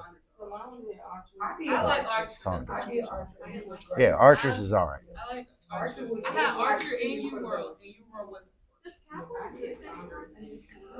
I don't think so. Kaplan was the thing. But that's what Used to be. German Used to be. Guys, you know everybody bid off of Kaplan. Capstone, that whole term comes from Kaplan. They were the original, the first ones that. I like Archer because like they give you videos too. So they basically give you videos to watch on your subject, and then they give you tests. So every 2 days you basically take a test. And I have this like big notebook, and I used to watch the videos, take notes, do questions, and everything. And you could actually see your scores like going up. By the time I took my NCLEX, I could like see in front of it was just like taking a test for Archer. The difference between someone passing and failing the NCLEX comes down to denial versus acceptance.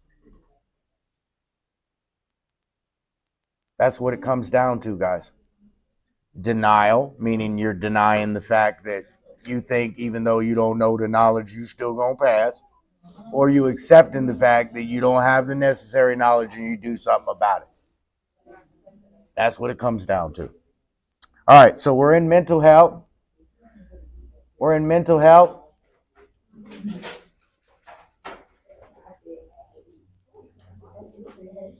What subject are we in?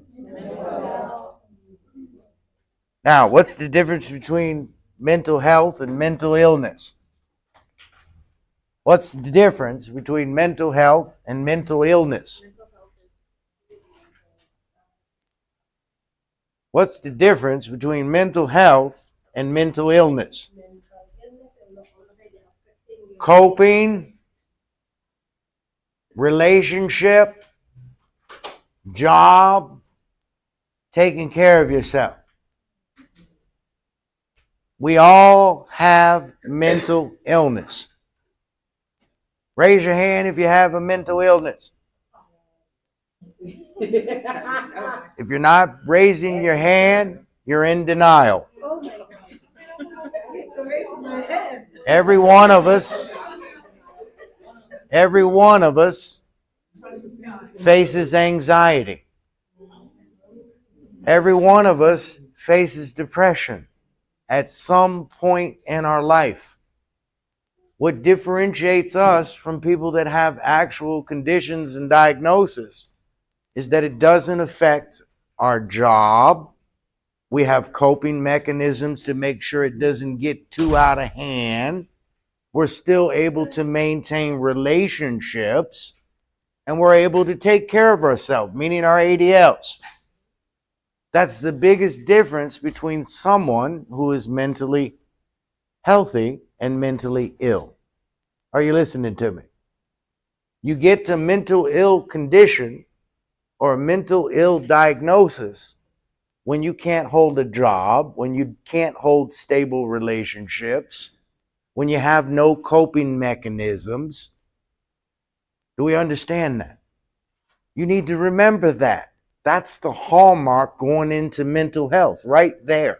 Knowing that information alone. Knowing that when I take care of a patient with a mental illness, I'm going to have to focus on teaching them coping mechanisms. What I'm going to have to focus on is involving the family. What I'm going to have to focus on is helping them with their activities of daily living. What I'm going to have to focus on is their behaviors because they don't establish relationships. This includes paranoia, right? This includes paranoia, right? They're not good at relationships. This includes avoidance, right? They avoid relationships. This includes control, doesn't it? So, gotcha. She got me in the hallway, so she's it now. Okay? I was having ideas of self-reference. But if you focus on that alone, that'll tell you the types of interventions that you need to employ. Are you listening to me? Understand this. Patients with mental illness have some of the highest IQs out of everybody. They're some of the most intelligent people in the world, and that's why the stress puts them in those situations. Because of their thought process and pattern.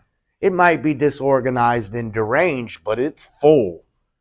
Do you understand that? There's different spectrums, of course.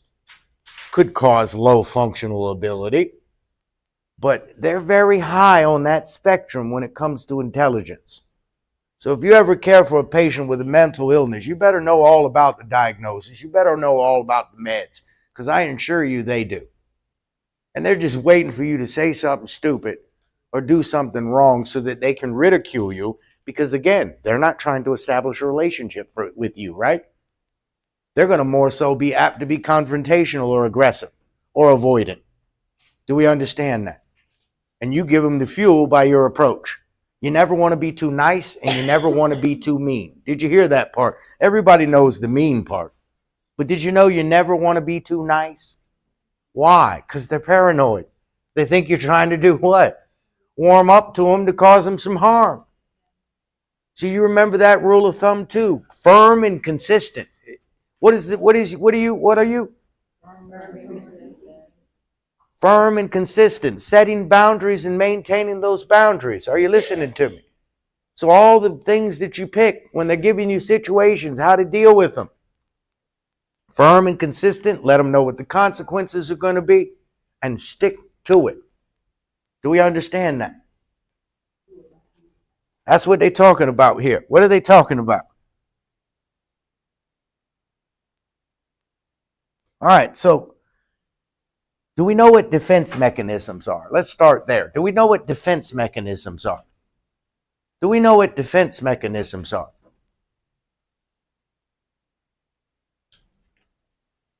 Yeah. You're not paying attention. I am paying attention. Defense mechanism. Defense mechanisms is that what we use to deal with stress. Defense mechanisms, according to Freud. And there's two types of defense mechanisms, those that are mature and those that are not. There's mature defense mechanisms that we use. Sublimation, right? That's a mature defense mechanism. Okay, instead of surrendering to our emotions, we channel our emotions to a positive outlet with sublimation. Do we understand that? Look up sublimation. Look up sublimation and altruism. Altruism. Altruism. I believe. Look up sublimation and altruism.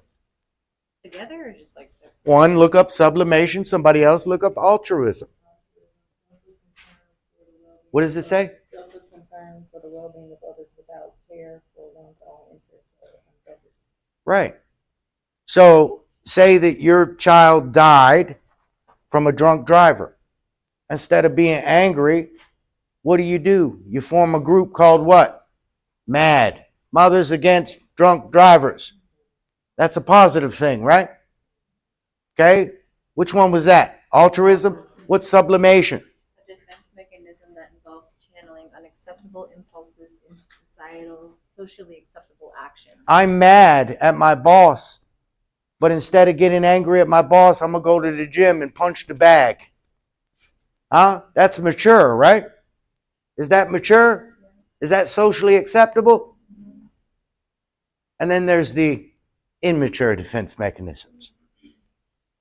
There's the immature ones. Denial. What is denial? Refusing to accept reality. What is denial?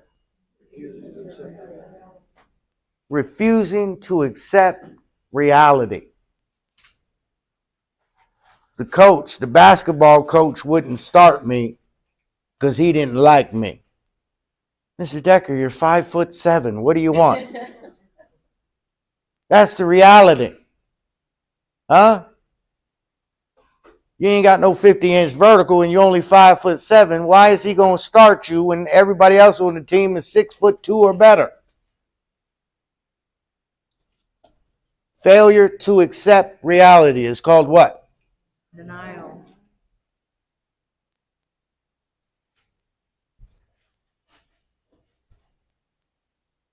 Let's talk about repression and suppression.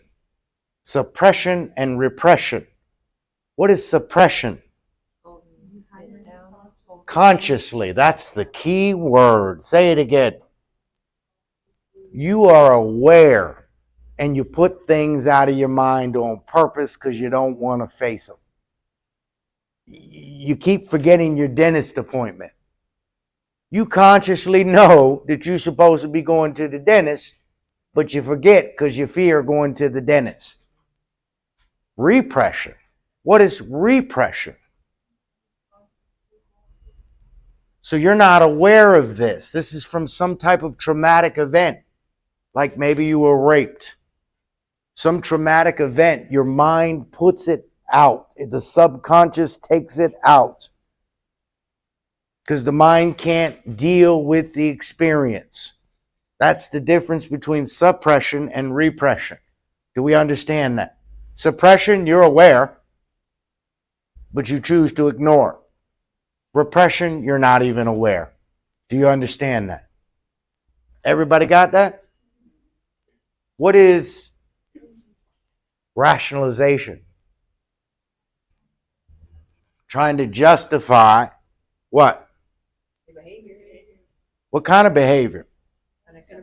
Unacceptable behaviors. You're trying to make or rationalize or make an excuse to make something you did sound right, even though you know it ain't right. Huh? I would have passed if the teacher would have taught me. Is that rationalization? I would have passed if my teacher would have taught me. Is that rationalization? The teacher can't control whether you pass. Who controls whether you pass? Does everybody understand that? What is regression? Taking it back to when you were like a kid, like acting. Reverting back to an earlier time of life because it was what? Safer. Reverting back to an earlier time of life because it was what? Safer. The expectations weren't as high. That's why the older child starts sucking the thumb or wetting the bed when you get the newborn. Because it wants to be cared for like you caring for that newborn. So it regresses back to that type of behavior, thinking if it regresses back to that type of behavior, it doesn't have to deal with the stress. Do we understand that? Elder adults regress as well, don't they? What is introjection? Introjection. Introjection. Looking within. What is introjection? Introjection. I want to thank you. Psychological process where individuals unconsciously incorporate the beliefs, attitudes, or values of others into their own sense of self. So is that where a male can experience the pains that the woman's feeling during pregnancy? Would that be introjection? Where they start feeling the same type of symptoms and pains? What is projection? Your fears and beliefs. Well, We were answering together. so you have thoughts. You have thoughts. And instead of owning up to your thoughts, you accuse other people of having those thoughts. Instead of owning up to the fact that you got a crush on him, You trying to say that he got a crush on you. What is displacement? Feelings directed towards something else. Something less threatening. Something less threatening. I'm mad at the boss, but I can't say nothing because I might get fired. So then instead I go home and kick the dog or start cursing out the wife. Or even the nurse. We might get the anger because they're mad at the doctor or they're mad at the family. We're less threatening. So they take the anger out on us. That's displacement. Do we understand that? What is undoing? Yeah. Okay. I was mean to you, bad to you, and I buy you some flowers, thinking that act will undo all the bad that I did. Okay. Relationships, they do that all the time, right? Give you some flowers and a little bit of candy, call it a day, thinking that we can undo the actions that we did. Huh? That don't work though, do it? Not no more, not these days. Not these days, boy. And now you got to look out on the other side. Used to be us. We used to be out there running the streets and riff-rapping and all that. Now the females doing it too. So you sitting there going, yeah, I'm cheating on her with one person. Come to find out she cheating on you with 4 people. You thought you was the one doing all the extracurriculars. And ain't it weird?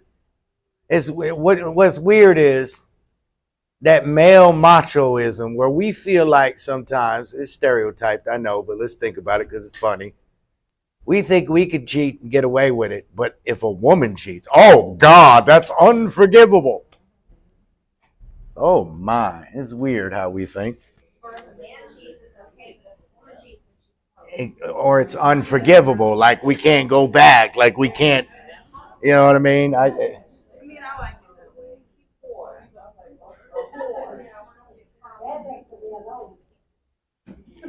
All right. So here's those defense mechanisms that we're talking about. What is disassociation? Like pulling away from the problem, not Like talking about it in the third person, right? Boy, I'm sure am bad sometimes. You know, you're trying to disconnect yourself or disassociate with that act, making it feel like it'll lessen the impact. Okay? We did repression, we did displacement. What is intellectualization? Instead of showing emotion, you use logic. So if they tell you got this new diagnosis and instead of expressing the emotion about the new diagnosis, you start learning all about the disease and the condition to avoid using the what? Emotions. Okay?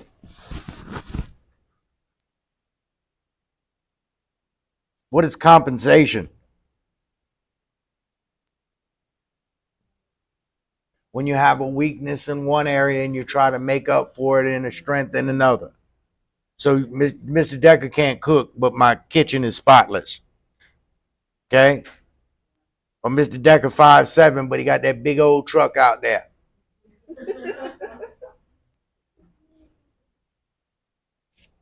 That's compensation. What was that? Did I miss one? What is conversion? This is important because this is a disorder that you're going to learn about. Because of the mental. So you've had so much, we got in, this is my best friend, and we arguing, and she hurt my feelings so bad, now I can't move. But we can't medically find anything wrong with you, but to the person, pay attention, it's real. So you don't tell them things like, oh, you ain't nothing wrong with you. That kind of stuff. To them, it is real. The anxiety overwhelms the body so much that it shuts it down. That is a somatic symptom. Okay? But it's a disorder called conversion disorder. Okay?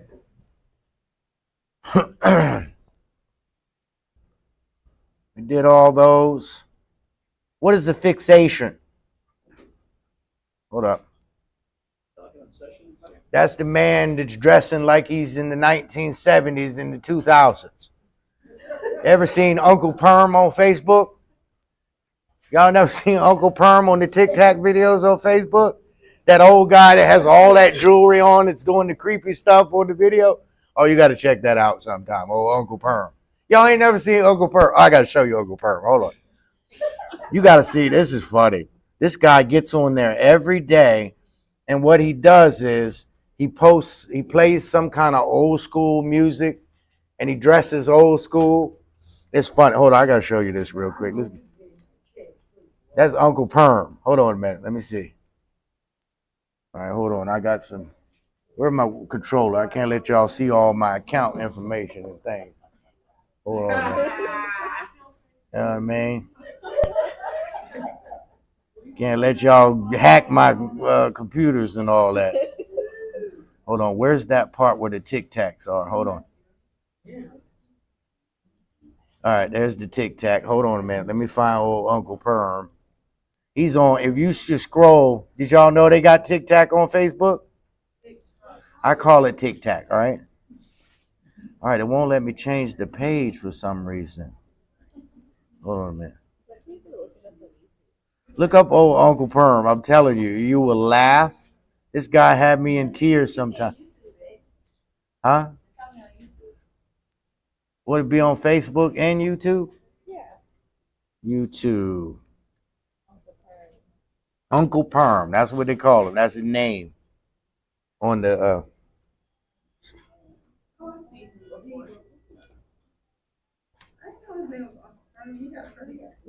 here he is. Oh, here's Uncle Perm. Hold on, let me turn on Uncle Perm. Every day Uncle Perm comes on with one of these kind of videos. Let me show you. This guy has a fixation. He's back in the time. That's one guy on TikTok. He's like back in like the late 1800s. And his whole house is like a Sears house. Everything is like He's got Keith Sweat pumping. See, that's what you call fixation. He's wearing the Mr. T starter kit. And he's got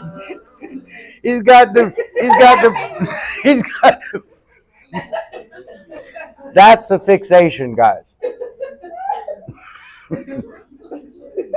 Stagnated in the time. Okay? That's what he's most comfortable with, right? All right, let's see what else was up here. Introjection, we talked about that. Projection, rationalization. What about reaction formation? That's when you do the opposite of the way you feel. So in other words, I don't like kids, but I volunteer to babysit my sister's kids. Or I don't like school, but I become a school teacher. But I didn't like school when I was in school. That's reaction formation. Okay? Everybody got that? All right, then it just talks about some theories that you don't really know, that we already went over, right? See how they did that? They put the theories back in here. It's in growth and development, but it's also in psych. But we already covered those theories, right? Erickson and Piaget and all that. All right. Let's see where this thing is going to go. I don't like the way this is clicking. Is it just clicking a page at a time? I hope. I'm not missing anything. Let me go back. No, it looks like it's just one whole page, right? All right. So they want you to know that the admissions are different when it comes to mental health. Okay, you got two types of admissions. You got voluntary and involuntary. So voluntary means they can sign themselves in, but they can also sign themselves out. They can sign themselves in and they can sign themselves out. Involuntary means they were involuntarily placed there and they can't sign themselves out. Do we understand that? Okay. It requires a judge, a court order to have them involuntarily admitted. Okay. They can be on temporary observation, I think for up to 72 hours, but they have to go in front of a judge. And then the judge will either say, no, you got to release them, or no, we're going to turn that into involuntary status. Do we understand that? Okay. Now, anybody under the Baker's Act and the Marchman's Act, Baker's Act would deal with mental health. Marchman's Act is for substance abuse, can get somebody on observation status. Meaning you can say this person is a danger to themselves or others, and they'll have to screen that person and decide whether or not we want to take them in, observe them, and possibly involuntarily admit them, or whether no, they pose no threat to themselves or others and release them. Do we understand that? So anybody can call the police and say, hey, this person here is a danger to themselves or others, and under the Baker's Act, get that evaluation, which could lead to observation and possibly involuntary admission. Is that something that they come and assess first, or they just take it? Well, no, the police will show up, and if the police feel the same way that you do, then yeah, they will just take you. Okay? Now, let me teach you something, because I worked for the FACT team, and that's what we did. We were outpatient. We'd go see patients, and a lot of times they would get sent back. The police don't like to do the paperwork. So a lot of times what the police will do is they'll put them in the car, take them down there, and just drop them off. When they do it like that, the person can just walk away. Do you understand that? The only way that it goes through the process is if the police officer escorts them inside and says, under the Baker's Act, I want them evaluated. But that means then the police officer is going to have to do the paperwork. And a lot of them are lazy and don't want to do that. So just because they take them away doesn't necessarily mean they did what they were supposed to do, is what I'm trying to tell you. Because they could just take them down there, drop them off at the facility, and not go in with them and make sure that they got screened. Exactly. A lot of people are lazy. Do you understand that? It's been a lot of cases of people being killed coming off that Well, I had them do me like that. I had a patient that was a threat to themselves or others, so I called the police. That's what we're supposed to do. Police came out, put him in the car. Of course, I had to go down there anyway. It was live stream. And when I got down there, that's how the cop played me. He goes, okay, I'm just dropping him off here. So guess who had to do all the paperwork? If he would have took him in and did what he was supposed to do, I wouldn't have had to did any of that paperwork. But because there was no paperwork, I had to do the paperwork, and I was the nurse assigned to the patient. Okay, so I had to sit there and wait until they did the evaluation, the pre-screening, to see if they were going to hold him on observation status before I could even do the paperwork. Are you listening to me? So I was there for a long time. The cop could have bypassed all that. If he would have took him in, they would have seen him a lot quicker. But because he was there on, per se, voluntary status until they screened him, it took forever. Do you understand what I'm saying? Okay? Yeah, it's a pain in the ass. All right. Also understand this, okay? That these guys have the same rights as you and I. Are you listening to me? They have the right to refuse treatment. You can't force medications on them unless you have a court order. And the only way you're going to get a court order is if they're a threat to themselves or others. You cannot make them take the meds. Are you listening to me? They have the right to refuse. Understand that. They also have the right to wear regular clothes, make private phone calls, have visitors, privacy when they're making those phone calls. They have the right to keep cash on hand, all those types of things that you might not think. They have those same rights. Do you understand that? Okay? And in the hospital, unless you set a special code saying, look, I don't want nobody to know I'm here unless they say this code, then the hospital will follow your wishes. But if you don't have that established, if somebody calls and says, hey, is Ronald Glover in here? They'll say Ronald Glover is admitted here, yes. In the psychiatric hospital, under no circumstance are you allowed to let anyone know whether someone's there or not. Under no circumstance, whether the patient requested or not. You can't give that information. Do you understand that? You can't either You can't either, how would you say that? Confirm or deny. That's what I'm talking. What are we talking about? Can't even confirm or deny whether the person is there. What? Because it's a safety risk. Most people are in mental hospitals because what? They're a threat to themselves or somebody else. Okay? It's a safety risk for them and the people on the outside as well. I have a question. So we're not allowed, well, in the mental health hospital, we're not allowed to let the employer know that the patient was there, but we'll give them a note saying like, okay, excuse them from work. Well, the patient's requesting that then. Right. So then, would the job be able to call to confirm that or no? They shouldn't be able to, no. They should not give any information over to that phone. The only exception is court-ordered material. Okay, that's the only way they'd have to fork over information about you if the court ordered it. Otherwise, no, you can't release that information. So it's really up to the patient to. Same thing with y'all. When y'all give us all those fake doctors' notes and stuff, we can't call and check on them either. Even though I can look at it and tell it's a fake, I can't call and verify whether it's a fake or not. Do you understand that? Okay? It's not going to work that way. They're not going to tell me all that. They're not going to give me that information. Okay? Huh? I had several fake doctors.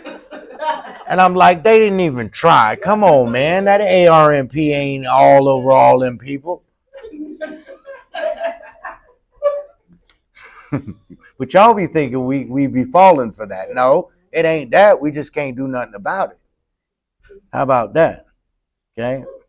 All right. So we understand the difference between a voluntary and involuntary. Remember, all mental health patients that are admitted involuntary have the right of what's called a habeas corpus. Look up habeas corpus.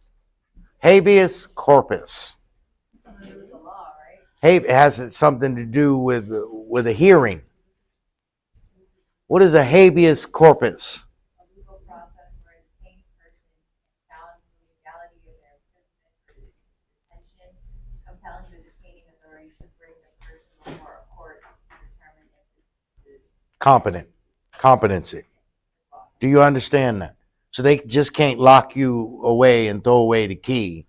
You have the right to request a habeas corpus and go in front of a judge to declare whether you're incompetent or not.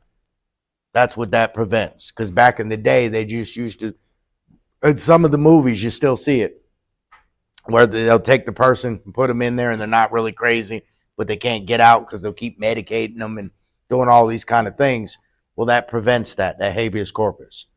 Okay? Everybody got that? Okay. What's that? Well, you don't need it for voluntary because you can sign yourself out. Right. Okay. You can sign yourself in and out.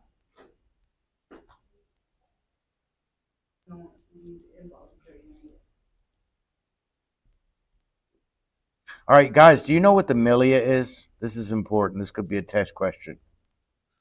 What is the milia? Look what it says here. It's an environment. What is the milia?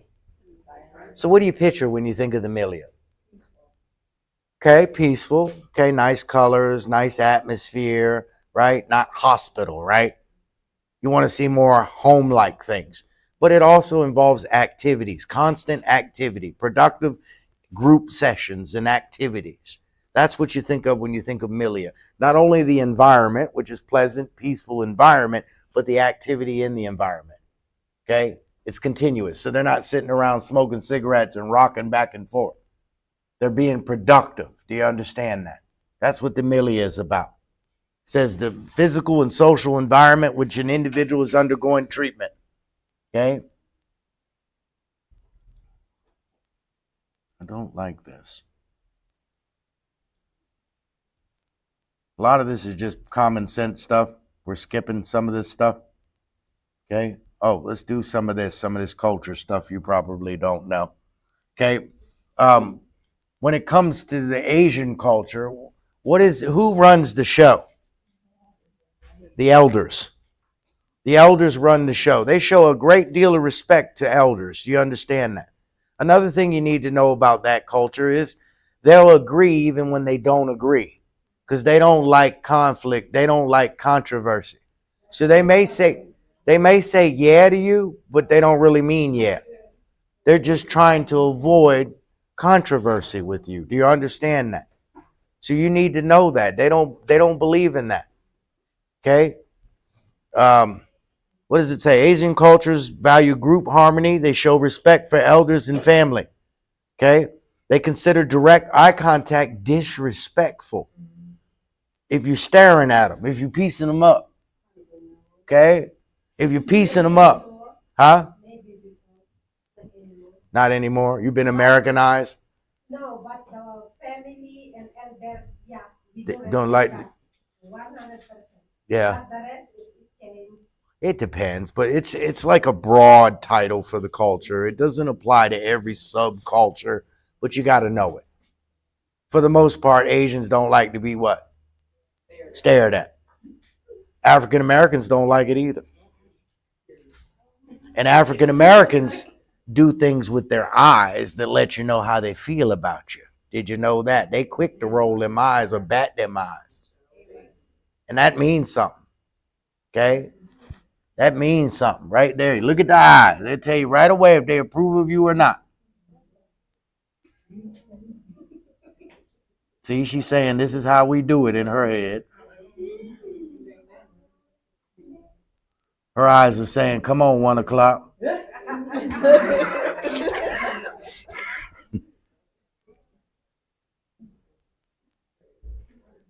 All right, look what it says about the Koreans. Okay, who's in charge in the Korean culture? The husband. And then second in line is the son. They're real, yeah, they really bad when it comes to females. But you got to respect that. Do you understand that? That's their culture. That's how they get down. Okay? So it might be common for them to want the husband to stay in the room or the son to stay in the room and make the decision. And if they're truly okay with that, you got to be okay with that. Do you understand that? Okay? And the African cultures, who's in charge? Women. They're matriarchal. Okay? Matriarchal. And then what it says here, you got to accept this. You may see some cultures where men have higher status than women. It's just the way it is, guys. Okay? It's the way it is. Is there some benefit to that? Is there some benefit to that? Yes, there is some benefit to that. And their culture. You got to go into the culture and explore the reasoning behind that. And I guarantee you, it might not be as bad as it sounds. It might not be as bad as it sounds. Do you understand that? Okay? If I'm the woman and I get to spend the majority of my time raising my children and making sure my house is ran right, let Brutus take care of all the decisions and go out there and work. You understand what I'm saying? Let old Pluto go on out there and do what you got to do. You can take all that responsibility. You can worry about paying them bills. You can worry about fighting them fights. And all I got to do is raise my children and raise my household. Some people are okay with that. Do you understand me? And when it's time to raise up, believe it. I don't care what culture you're talking about. Unless it's an abusive relationship, the woman usually gets last call. If you know anything about anything, the women bring down nations and empires. Do you understand that? Because that king has to go to sleep sometime.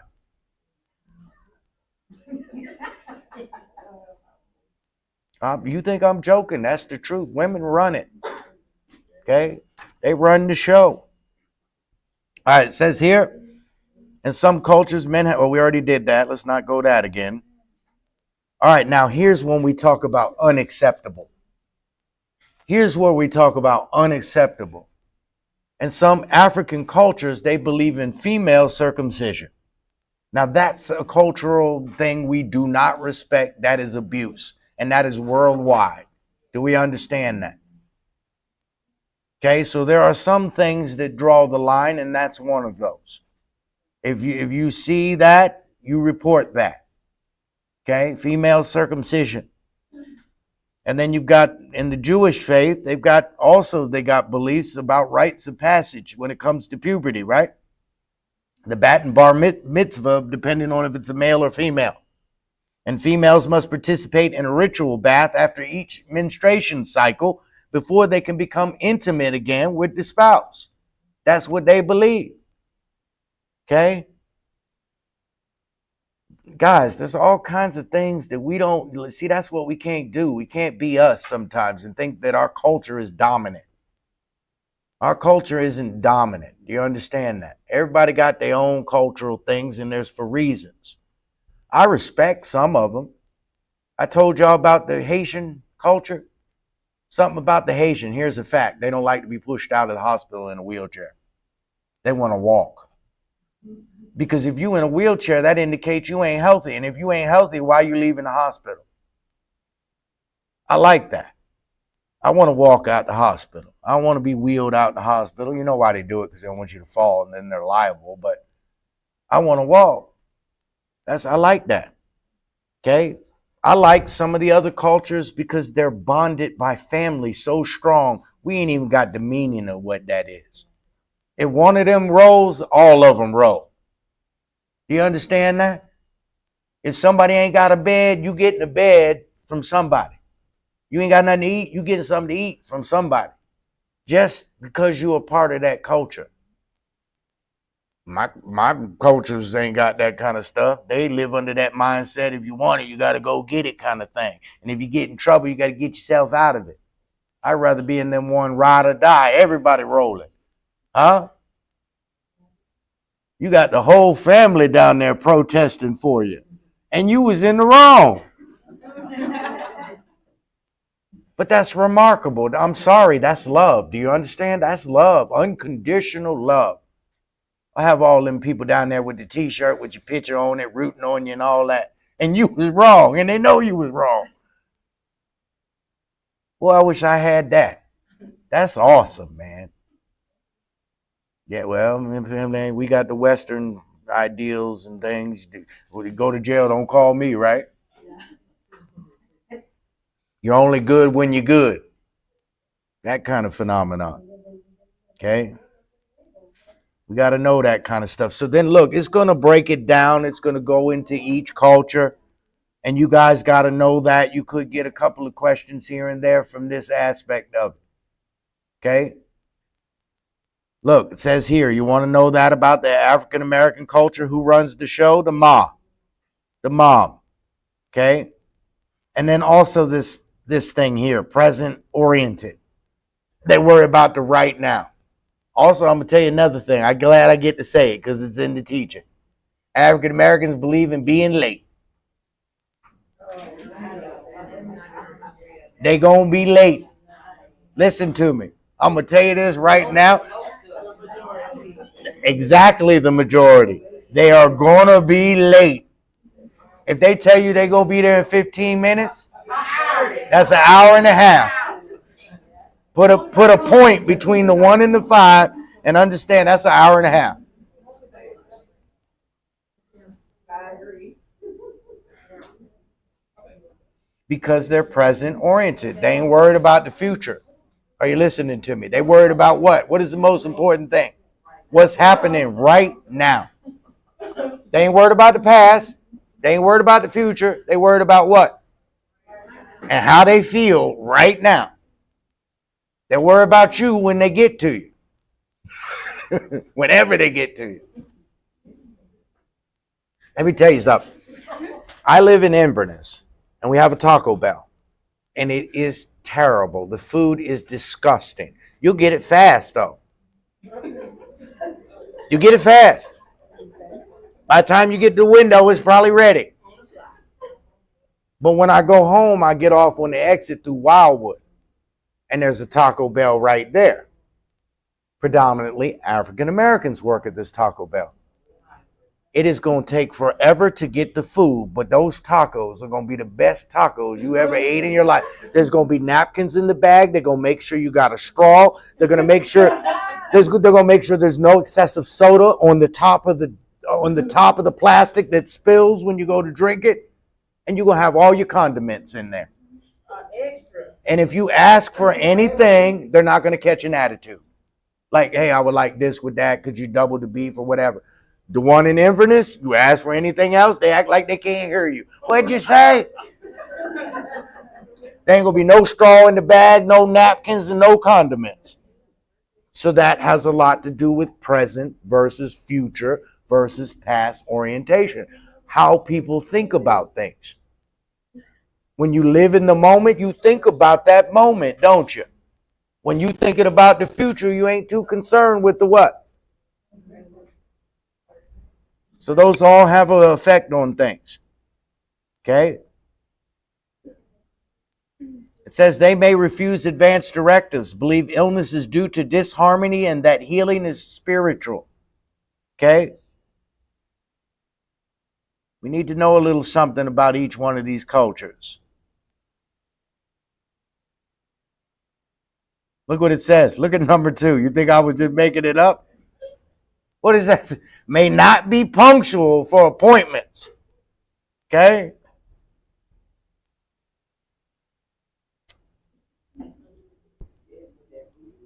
All right, then we got the Amish. Okay, what do we need to know about the Amish? You got to get permission to go to the hospital because the church pays for it. You got to get permission to go to the hospital. They prefer that birth and death occur in the home. Look what it says. What does it say? Need permission from the church. Look, I got a broken tibia and fibia. Can I please go to the church? You got another leg. But this could be dangerous for children, couldn't it? So the courts might have to step in on these types of things, right? That's what you need to think about here. So they do step in regardless of culture. They may. I was gonna ask that when I walked in, you said something about female services. This is their culture, but. Now that's considered abuse, though. Okay, here. Right. In the United States, that's considered abuse. That's not acceptable. Okay. Right. That's considered abuse. But will they step in for cultural beliefs when it comes to a child? Yes. Because it's not fair to the child that you're going to make the decision for them for a life-sustaining treatment. If it's a life-sustaining treatment, then yeah, they can get that in front of a judge. Even blood transfusions. If it's life-sustaining. Do you understand that? Meaning they're going to die and there's no other option. Then you want to get that in front of a judge. Okay? Because is that fair to the child that they're born in a specific type of religion? No, it's not. It's not fair that they may lose their life because they're born in a specific type of religion. I'm going to say that. That's true. We're pro what, guys? Life. Okay? Separate church from state. Separate church from state. You a medical professional, you all about prolonging what? Life. Okay? And we know about the Muslims, right? What do we need to know about that? No pork, Ramadan, Mecca. Which way does Mecca face? We know that, right? Never touch the body until what? Give the family the chance to bathe them, right? We got that? What do you do if you know that they're going to be fasting or they're going to be praying and it's going to interfere with your med pass? Change your med pass. Don't change their praying. You got that?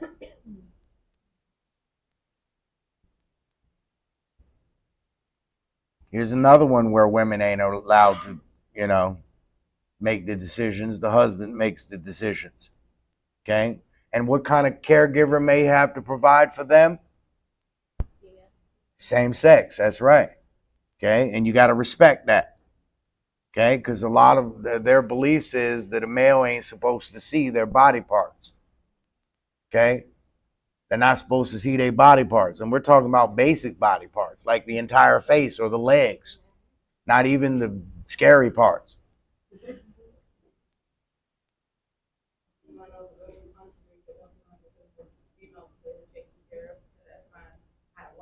Mm.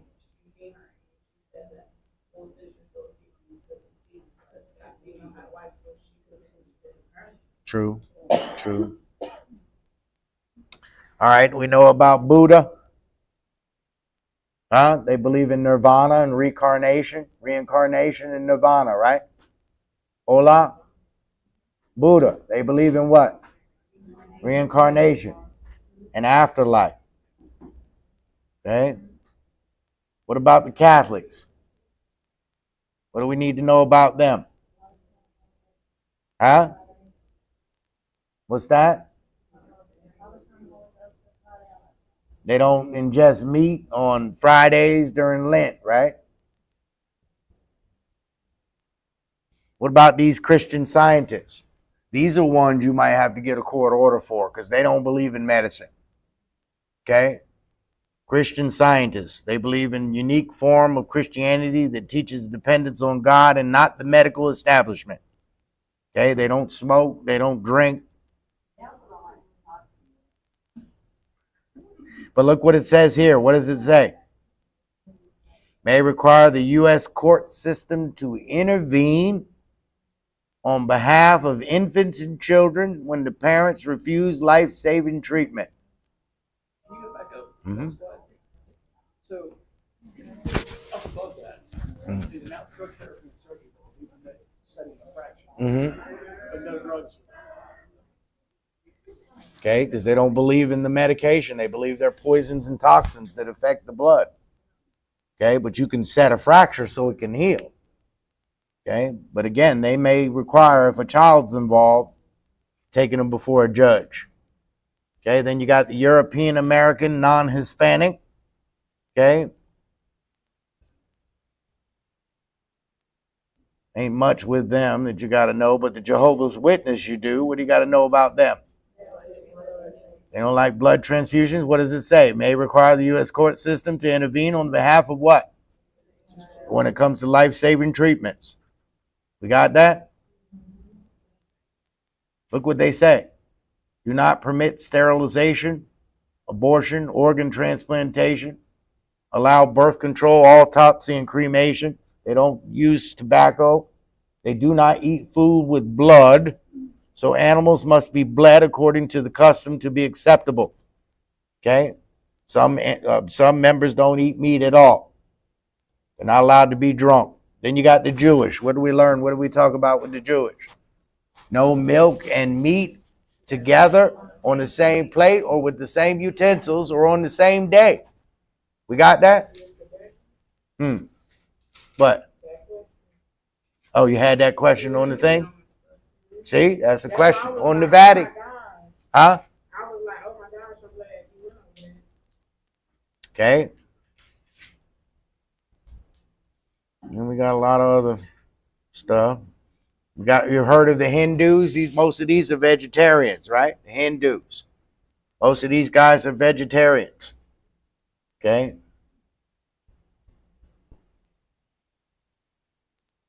Make sure you read through these. And you got Hispanic and Latino. What do we need to know about them? The evil eye. You ever heard of the evil eye? Don't be staring at their babies, right? Don't stare at the babies. They get you because they believe you curse them when you stare at them. You're putting a curse on them when you're staring at the babies. It's disrespectful. Okay? And they believe in hot and cold. Hot and cold is how you treat illnesses. So when you got a cold, you use hot. When you're too hot, you use cold. Okay? They consider illness to be a punishment. And then you got the Mormon, the Latter-day Saint people. Okay? They kind of like the Amish and the Christian Scientists. You may have to intervene with these guys too. Okay? Because they'll tell you they're the only one going to heaven. Everybody else ain't. Okay? Then you got Native Americans. Native Americans, what do we need to know about these guys? A lot of rituals, right? Most of them are diabetics and heavy alcohol drinkers. Um, there's something specific I wanted to say about them.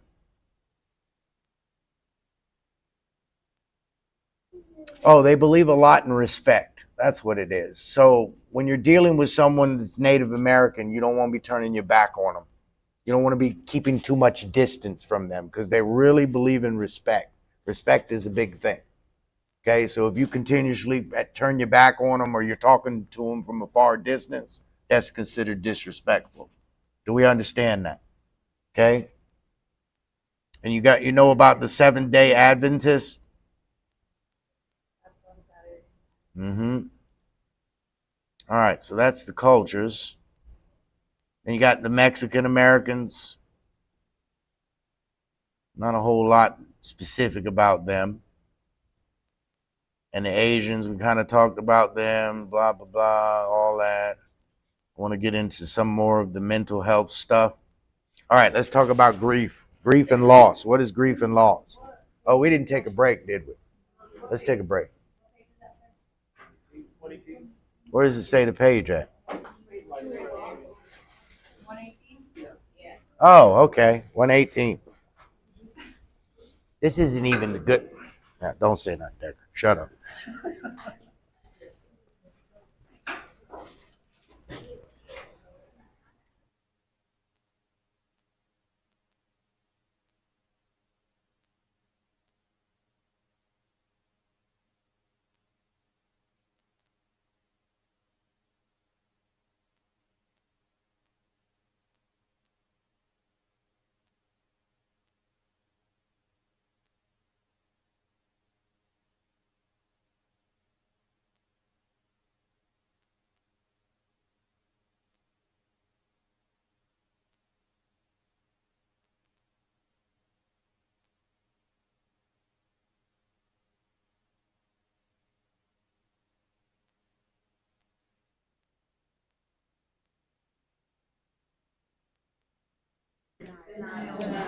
What's the second stage of grief? What's the third stage of grief? Huh? What's the fourth stage of grief? Why? Because you ran out of options, didn't you? First thing you tried to do was what? Deny it. That didn't work, so then what did you do? That didn't work, so then what did you do? Tell me that ain't natural human behavior. First thing you want to do is what? And when people don't accept your excuse, then you get what? And when the anger ain't allowed or the anger don't work, then what do you try to do? And when that fails, then what happens to your nervous system? It becomes depressed. But eventually, if it didn't kill you, you will what? Accept it. Do we understand that? That's a simple explanation. Now let's talk about the different types of grief. Let's talk about anticipatory grief. What does this mean? You already know something's going to happen, so you already start the grieving process, right? What about disenfranchised grief? Disenfranchised. Yeah, you can't openly display it because other people might not find that about something that you should be grieving about, right? Huh? Disenfranchised grief. Anticipatory grief. When is grief okay and when is grief dysfunctional? And this should be easy for you. Correct. Your relationship, your job, the ability to care for yourself, then it's a problem. But everybody needs a period to grieve, right?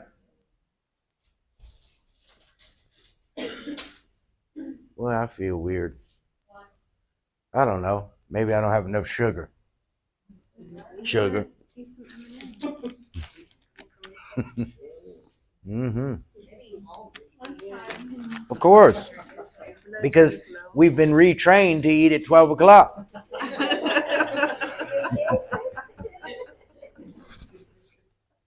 You're going to thank me after lunch, I promise. All right, so we understand grief, right? We understand those stages and we understand those types. Huh?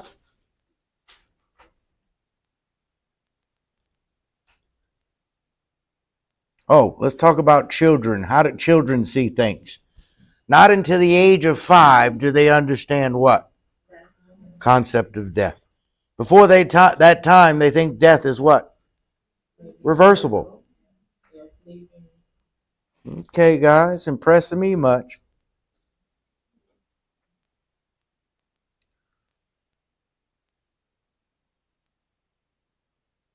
When is a person most at risk for suicide? When they feel okay. When they're taking their medications and they report to you that they feel better. What did he say? When is someone at most risk for committing suicide? Is it when they're depressed and weak? And it's when what? Gives them more energy. What is the rule of thumb about medications? What is the rule of thumb about medications for the mental health patient? What is the rule about medications in regards to appointments? You only give them enough medication until their next appointment. So they can't what? We got that?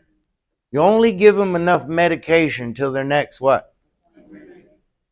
Does everybody understand that? When is a patient most at risk for suicide? If somebody makes a suicidal ideation, what's your first question? Do you have a plan? Do you have a plan? Because if they have a plan, this puts them at a great risk of what? If a patient that's expressing suicidal ideations doesn't want to sit down and make a plan with you, what do you immediately do? Strict suicide precautions, which means what? They should never be more than 1 arm's length away. Are you listening to what I have to say on this very day while you're waiting to get your tray? Because we're taking lunch at 1 today. They should never be further than what? That's strict suicide precautions. Can they leave the unit if they're on suicide precautions? Can they leave the unit if they're on suicide precautions? Can they go to the cafeteria? Can they eat with regular utensils? Should you be checking their stuff in the presence or without the presence of the patient? In the presence. Are you listening to me? What do you have to check for after you administer the medication? What form of the medication should you get if you have the opportunity? Liquid. Liquid. Most of the institutions that don't have liquid are going to make you float it. You know what floating means? Put it in the water and let it dissolve in the water. They do that in the jail, right? To prevent that cheeking, right? Because they'll take that stuff and sell it. Snort it. They'll be opening up the capsules and snorting it. Doing all kind of crazy stuff. What is the nurse-client relationship? What is the nurse-client relationship?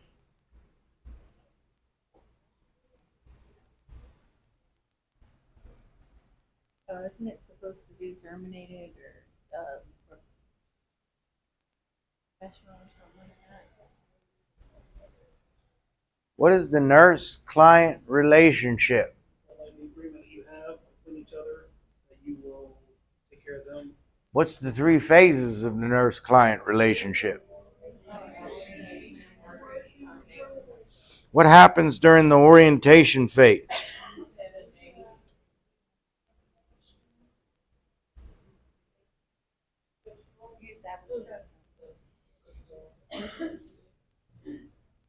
What happens during the orientation phase?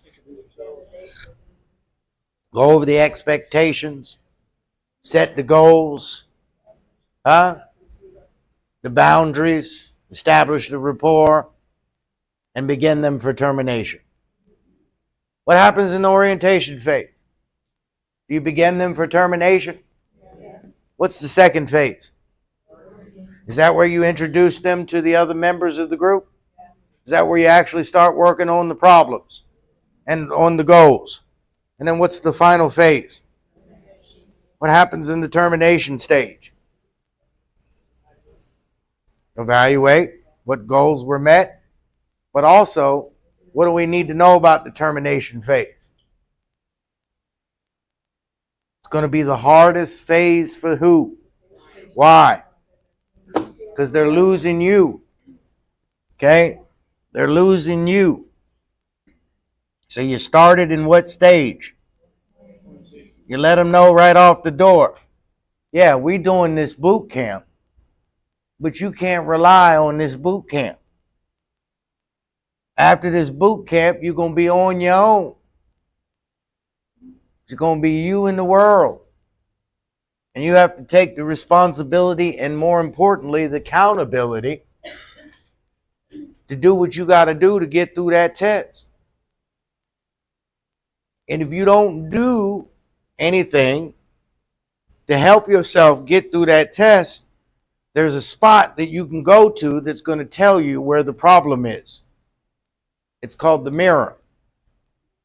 Go stand in front of the nearest mirror, and that is the problem. Are you listening to me? I am more than available for anyone that doesn't feel comfortable with this NCLEX. I have resources. Okay, I have connections. We do not want to fail this NCLEX. Do we understand that? We don't want to fail it in New Orleans, and we don't want to fail it in Florida. Ain't nothing wrong with NOLA. Huh? I've been to NOLA. I lived in NOLA for a while. Yeah. All right. Finally. All right, we got to talk about the general adaptation syndrome. Gas. General adaptation syndrome. This is how your body deals with stress. This is how your body deals with what? It includes 3 phases. The alarm phase. The alarm phase is when your body sets off the signals that it's facing stress and it tries to compensate to the stress. The alarm stage. And then either one of 2 things is going to happen. Your body's going to realize that it wasn't really a true threat and it's going to go back to normal, or it's going to decide that it was a true threat, and then it's going to go into the resistance stage. So from alarm to what? Resistance. But if the body realizes that it can't overtake the stressor, meaning it's tried to compensate and it just can't do it, then it's going to give up. And how you know that it gave up is it's going to stop producing symptoms. It's going to stop producing symptoms. So this lets you know that it wasn't able to adapt to the stressor. And the stressor will continue all the way to the point of the last stage, which is called exhaustion. Because it's used all your body resources. Do you understand that? So have you ever taken somebody's blood pressure and it was extremely high, but they're sitting there calm as can be? It's because they probably had this blood pressure this high for quite some time. The body at first responded to it like it was supposed to, but then eventually realized we can't do nothing with this blood pressure. So it doesn't mean that there's not damage going on in the body. It just means your body has exhausted responding to it. Do we understand that? Alarm, resistance, exhaustion. Okay?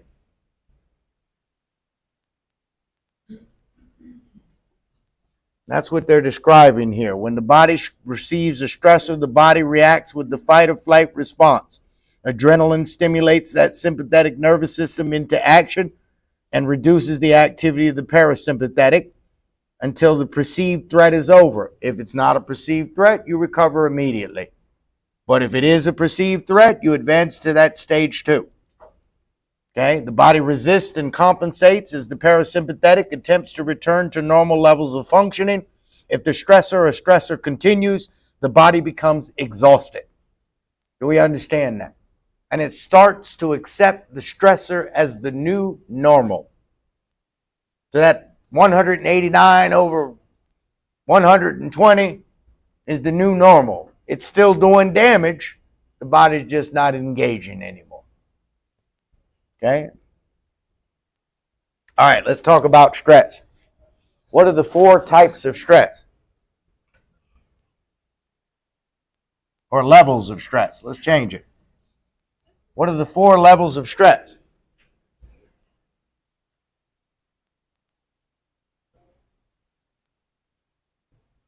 Mild, moderate, severe, and panic. Mild, moderate, severe, and panic. Mild, moderate, severe, and panic. What are the 4 levels of stress? Mild stress is unavoidable. We experience stress every moment.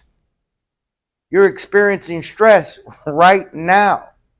And most of you are at the mild level.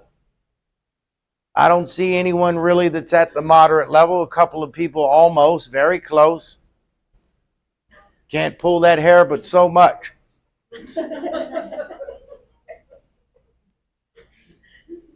Most of us are at the mild level. Mild anxiety keeps you focused. It's unavoidable. Do you understand that? It's considered healthy. Mild anxiety is healthy. It keeps you what?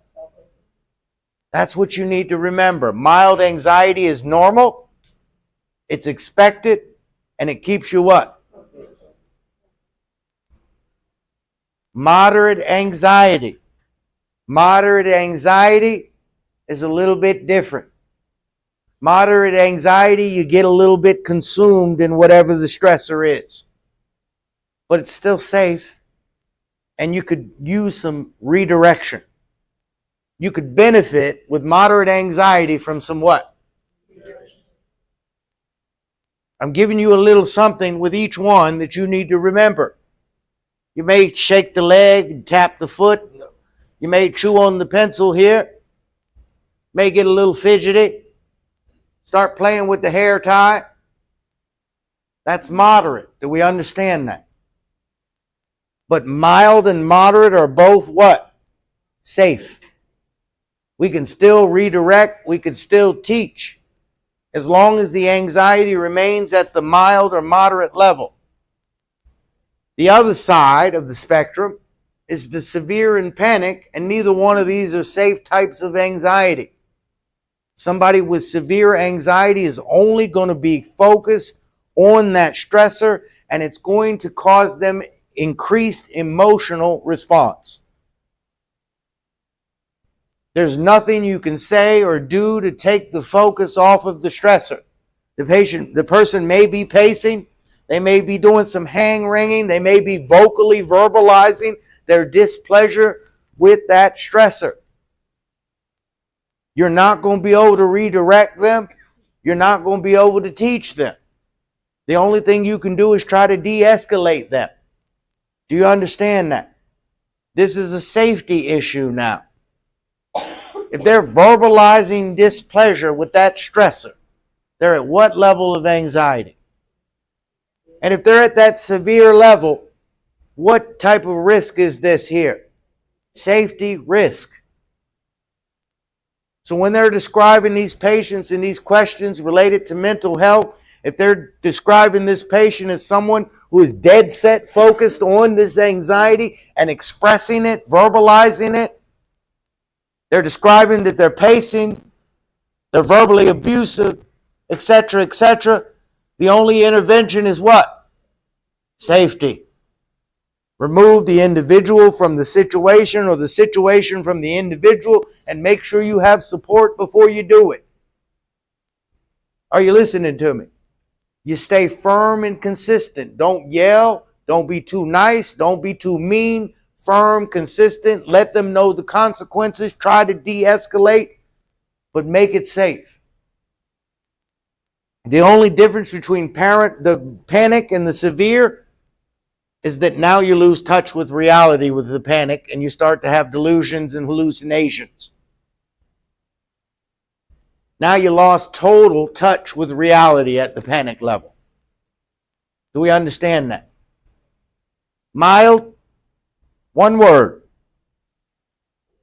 Healthy, focused, either one. Healthy, focused, normal, either one of those words. Moderate, redirection. Severe, safety. Panic, reality. They lost touch with what? Do we understand that? So think about this. Severe, it's a safety issue, but most of the time, the safety issue is everybody around them. Panic is a safety issue, but now, not only is it a danger with everybody around them, but it's a danger with themselves also because they've lost touch with reality. Do we understand that? Are you listening to me?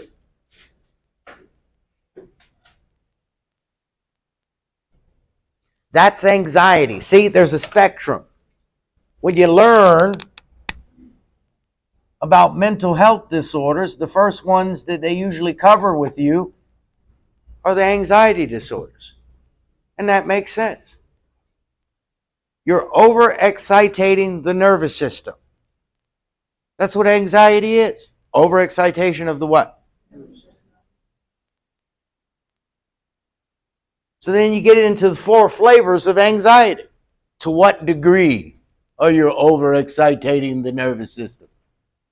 Mild, moderately, severe, or panic level. Then we get into the conditions. Then it stems into the conditions. Then it can stem into the conditions. What does it stem to? Then you can say, I'm having a day. That's what you can say. I'm having a day. Hold on a minute. Generalized anxiety disorder. GAD. That's what you say. GAD. Generalized anxiety disorder. This is where you have a worry about 2 or more life-concerning events for at least 6 months. 2 or more life-concerning events for at least how long? You get the diagnosis of what? Generalized anxiety disorder. And the person with the disorder already knows that the anxiety they're displaying is out of proportion, but they can't help it. Are you listening to me? That's where generalized anxiety disorder comes from. Okay? And with that generalized anxiety, they may have moments where they have what are called panic attacks. You ever heard of a panic attack? Because you know with generalized anxiety disorder, it's going to stimulate the sympathetic nervous system, right? But you stimulate it too much and it messes with those vital organs too much, then it's going to flip into panic disorder. Do you understand that? And a panic disorder, which is a form of anxiety, an extreme form of anxiety, only has periods. It's not a constant thing. You go through these moments where you go into a state of panic, then you come out of it. That's usually associated with agoraphobia. You ever heard of agoraphobia? That's where people fear going to places that they don't know or they've never been because they think something bad's going to happen. Well, that can prevent you from experiencing things in life that you need to experience. I'm not going to go to my sister's wedding. You missed the wedding because of this disorder. Generalized anxiety disorder. And then you've got what's called acute stress disorder. Acute stress disorder. This lasts less than 1 month. Listen to what I'm telling you. Acute stress disorder lasts less than what? 1 month. And it's usually after some type of traumatic event that you experience. You start having acute stress. If it lasts longer than 1 month, it's called PTSD, post-traumatic stress disorder. Are you listening to me? If the symptoms only last less than a month, what do they call it? Acute stress disorder. But if the symptoms last longer than a month, then what do they call it? Post-traumatic stress disorder. Do we understand that? Okay?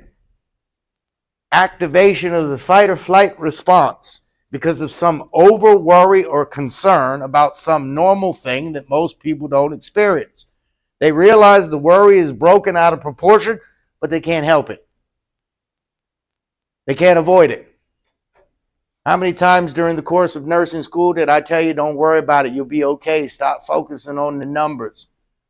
And you kept telling me, no, Mr. Dougie, you don't understand. You ain't in my situation. I'm trying to pass this test. Did I take the worry away from you? No. You worried all the way to the time that you saw the grade. And the only thing that relieved that stress was the passing grade, right? And then immediately went away again. Because guess what? Now we got to worry about some other test. And now we got to worry about some other test. And now we got to worry about some other test. And you can fall into this cycle. You can fall into this cycle. And that's what that borderline personality is about. Where nothing's never right because you're always worried about what's coming next. You want to be like that? Then you got to learn how to channel that anxiety. You got to learn how to channel that anxiety. You have to accept failure. You have to accept that just maybe you're not perfect. I love that nail color. Maybe you're not perfect. That could be the case. Do you understand that? Just maybe you're not what? Doesn't that apply to all of us? Hombre? That applies to all of us. But these are the conditions you're trying to learn here. You're trying to learn about anxiety. You're trying to learn about the different flavors of anxiety, how long they have them, what does it affect. This is what you need to know. Do you understand that? We talked about conversion disorder already. What is body dysmorphic disorder? Have we ever heard of that? Body dysmorphic. Do you know morph means shape? What is body dysmorphic disorder?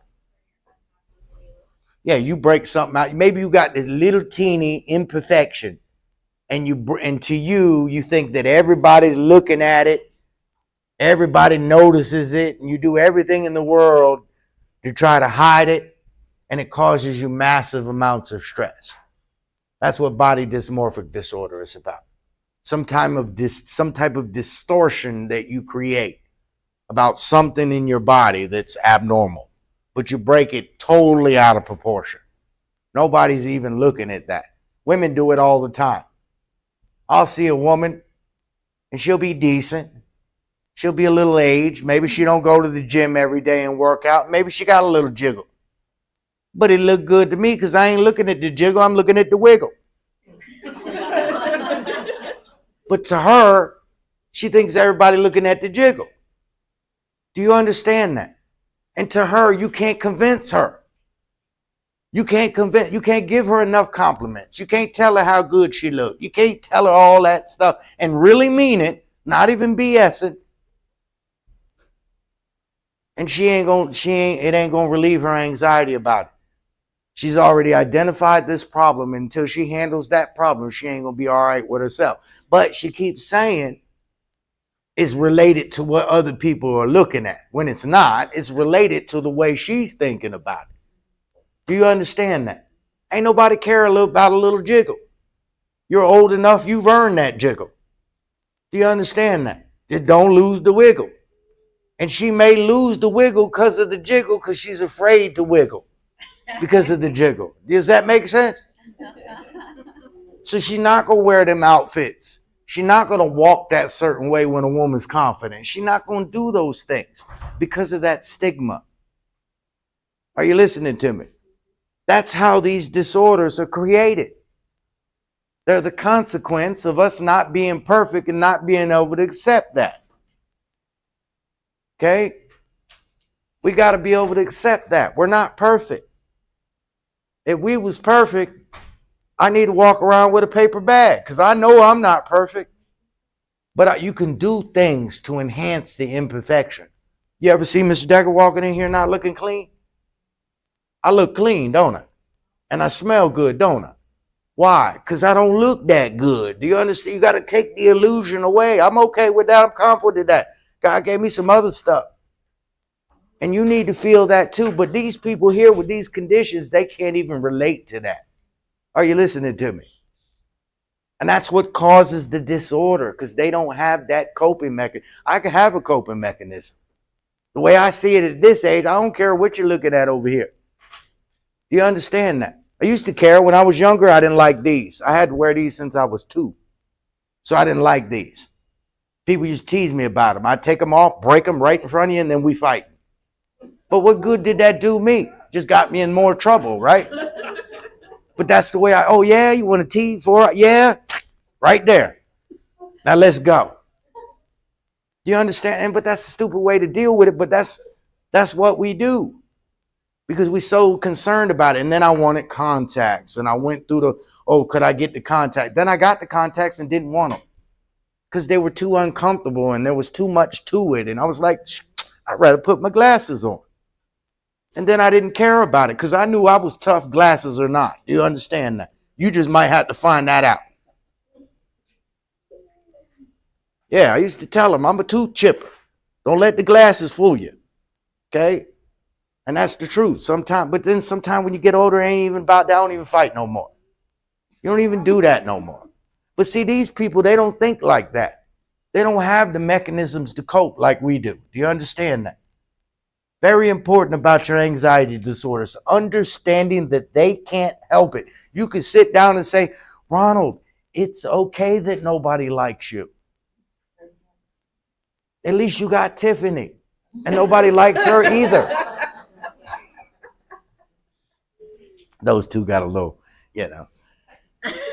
But you can explain that to that person and they're listening to you and they understand what you're saying and they say that it's even, that it is true, but then they still can't get the worry out of their head. It's not going away. That's the point I'm trying to make. So don't ever think you can fix somebody with one of these conditions by just rationalizing and explaining to them that what they're feeling ain't true, because that's not enough. Are you listening to me? So what you got to kind of do is distract them instead. Don't focus on their thoughts and problems. Make them as comfortable as possible in the environment they're in. Give them something productive to do so maybe they take the focus off of their thoughts. Are you hearing me? Distraction. That's called distraction. Productive distraction. I'll teach you something else. A lot of these patients will have a lot of energy. A lot of these conditions will manifest with a lot of energy. You do not want them to exhaust themselves, but you do want to give them some type of productive gross motor activity to channel that energy. Do you see the difference though? Do you want them pacing around the unit and doing all this stuff that could lead to exhaustion? Or do you want to put them somewhere and say, hey, come on over here and fold these towels? That'll help them a little bit with the excessive energy, but it won't exhaust them. Do you understand that? Okay? What time is it? Y'all got that 1 o'clock look in your eyes. I see it. It's close enough. All right.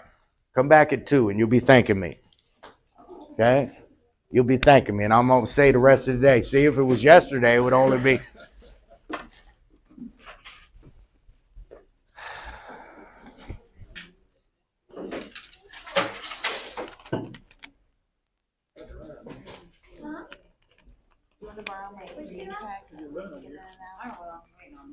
You don't mind? No, I'm gonna go. Let me take this off there because I don't want the rest of your business. Okay? I know, but I don't want to lose it. Okay? Thank you. All right? I won't lose it. I promise. I'll guard it with my life. Okay? Hi, my name is Brittany. Spears? Yep, just like it. Britney Spears. She had her 2007 birthday. Oh. Remember when she shaved all her hair? Yeah. She's still hot. I don't care what period.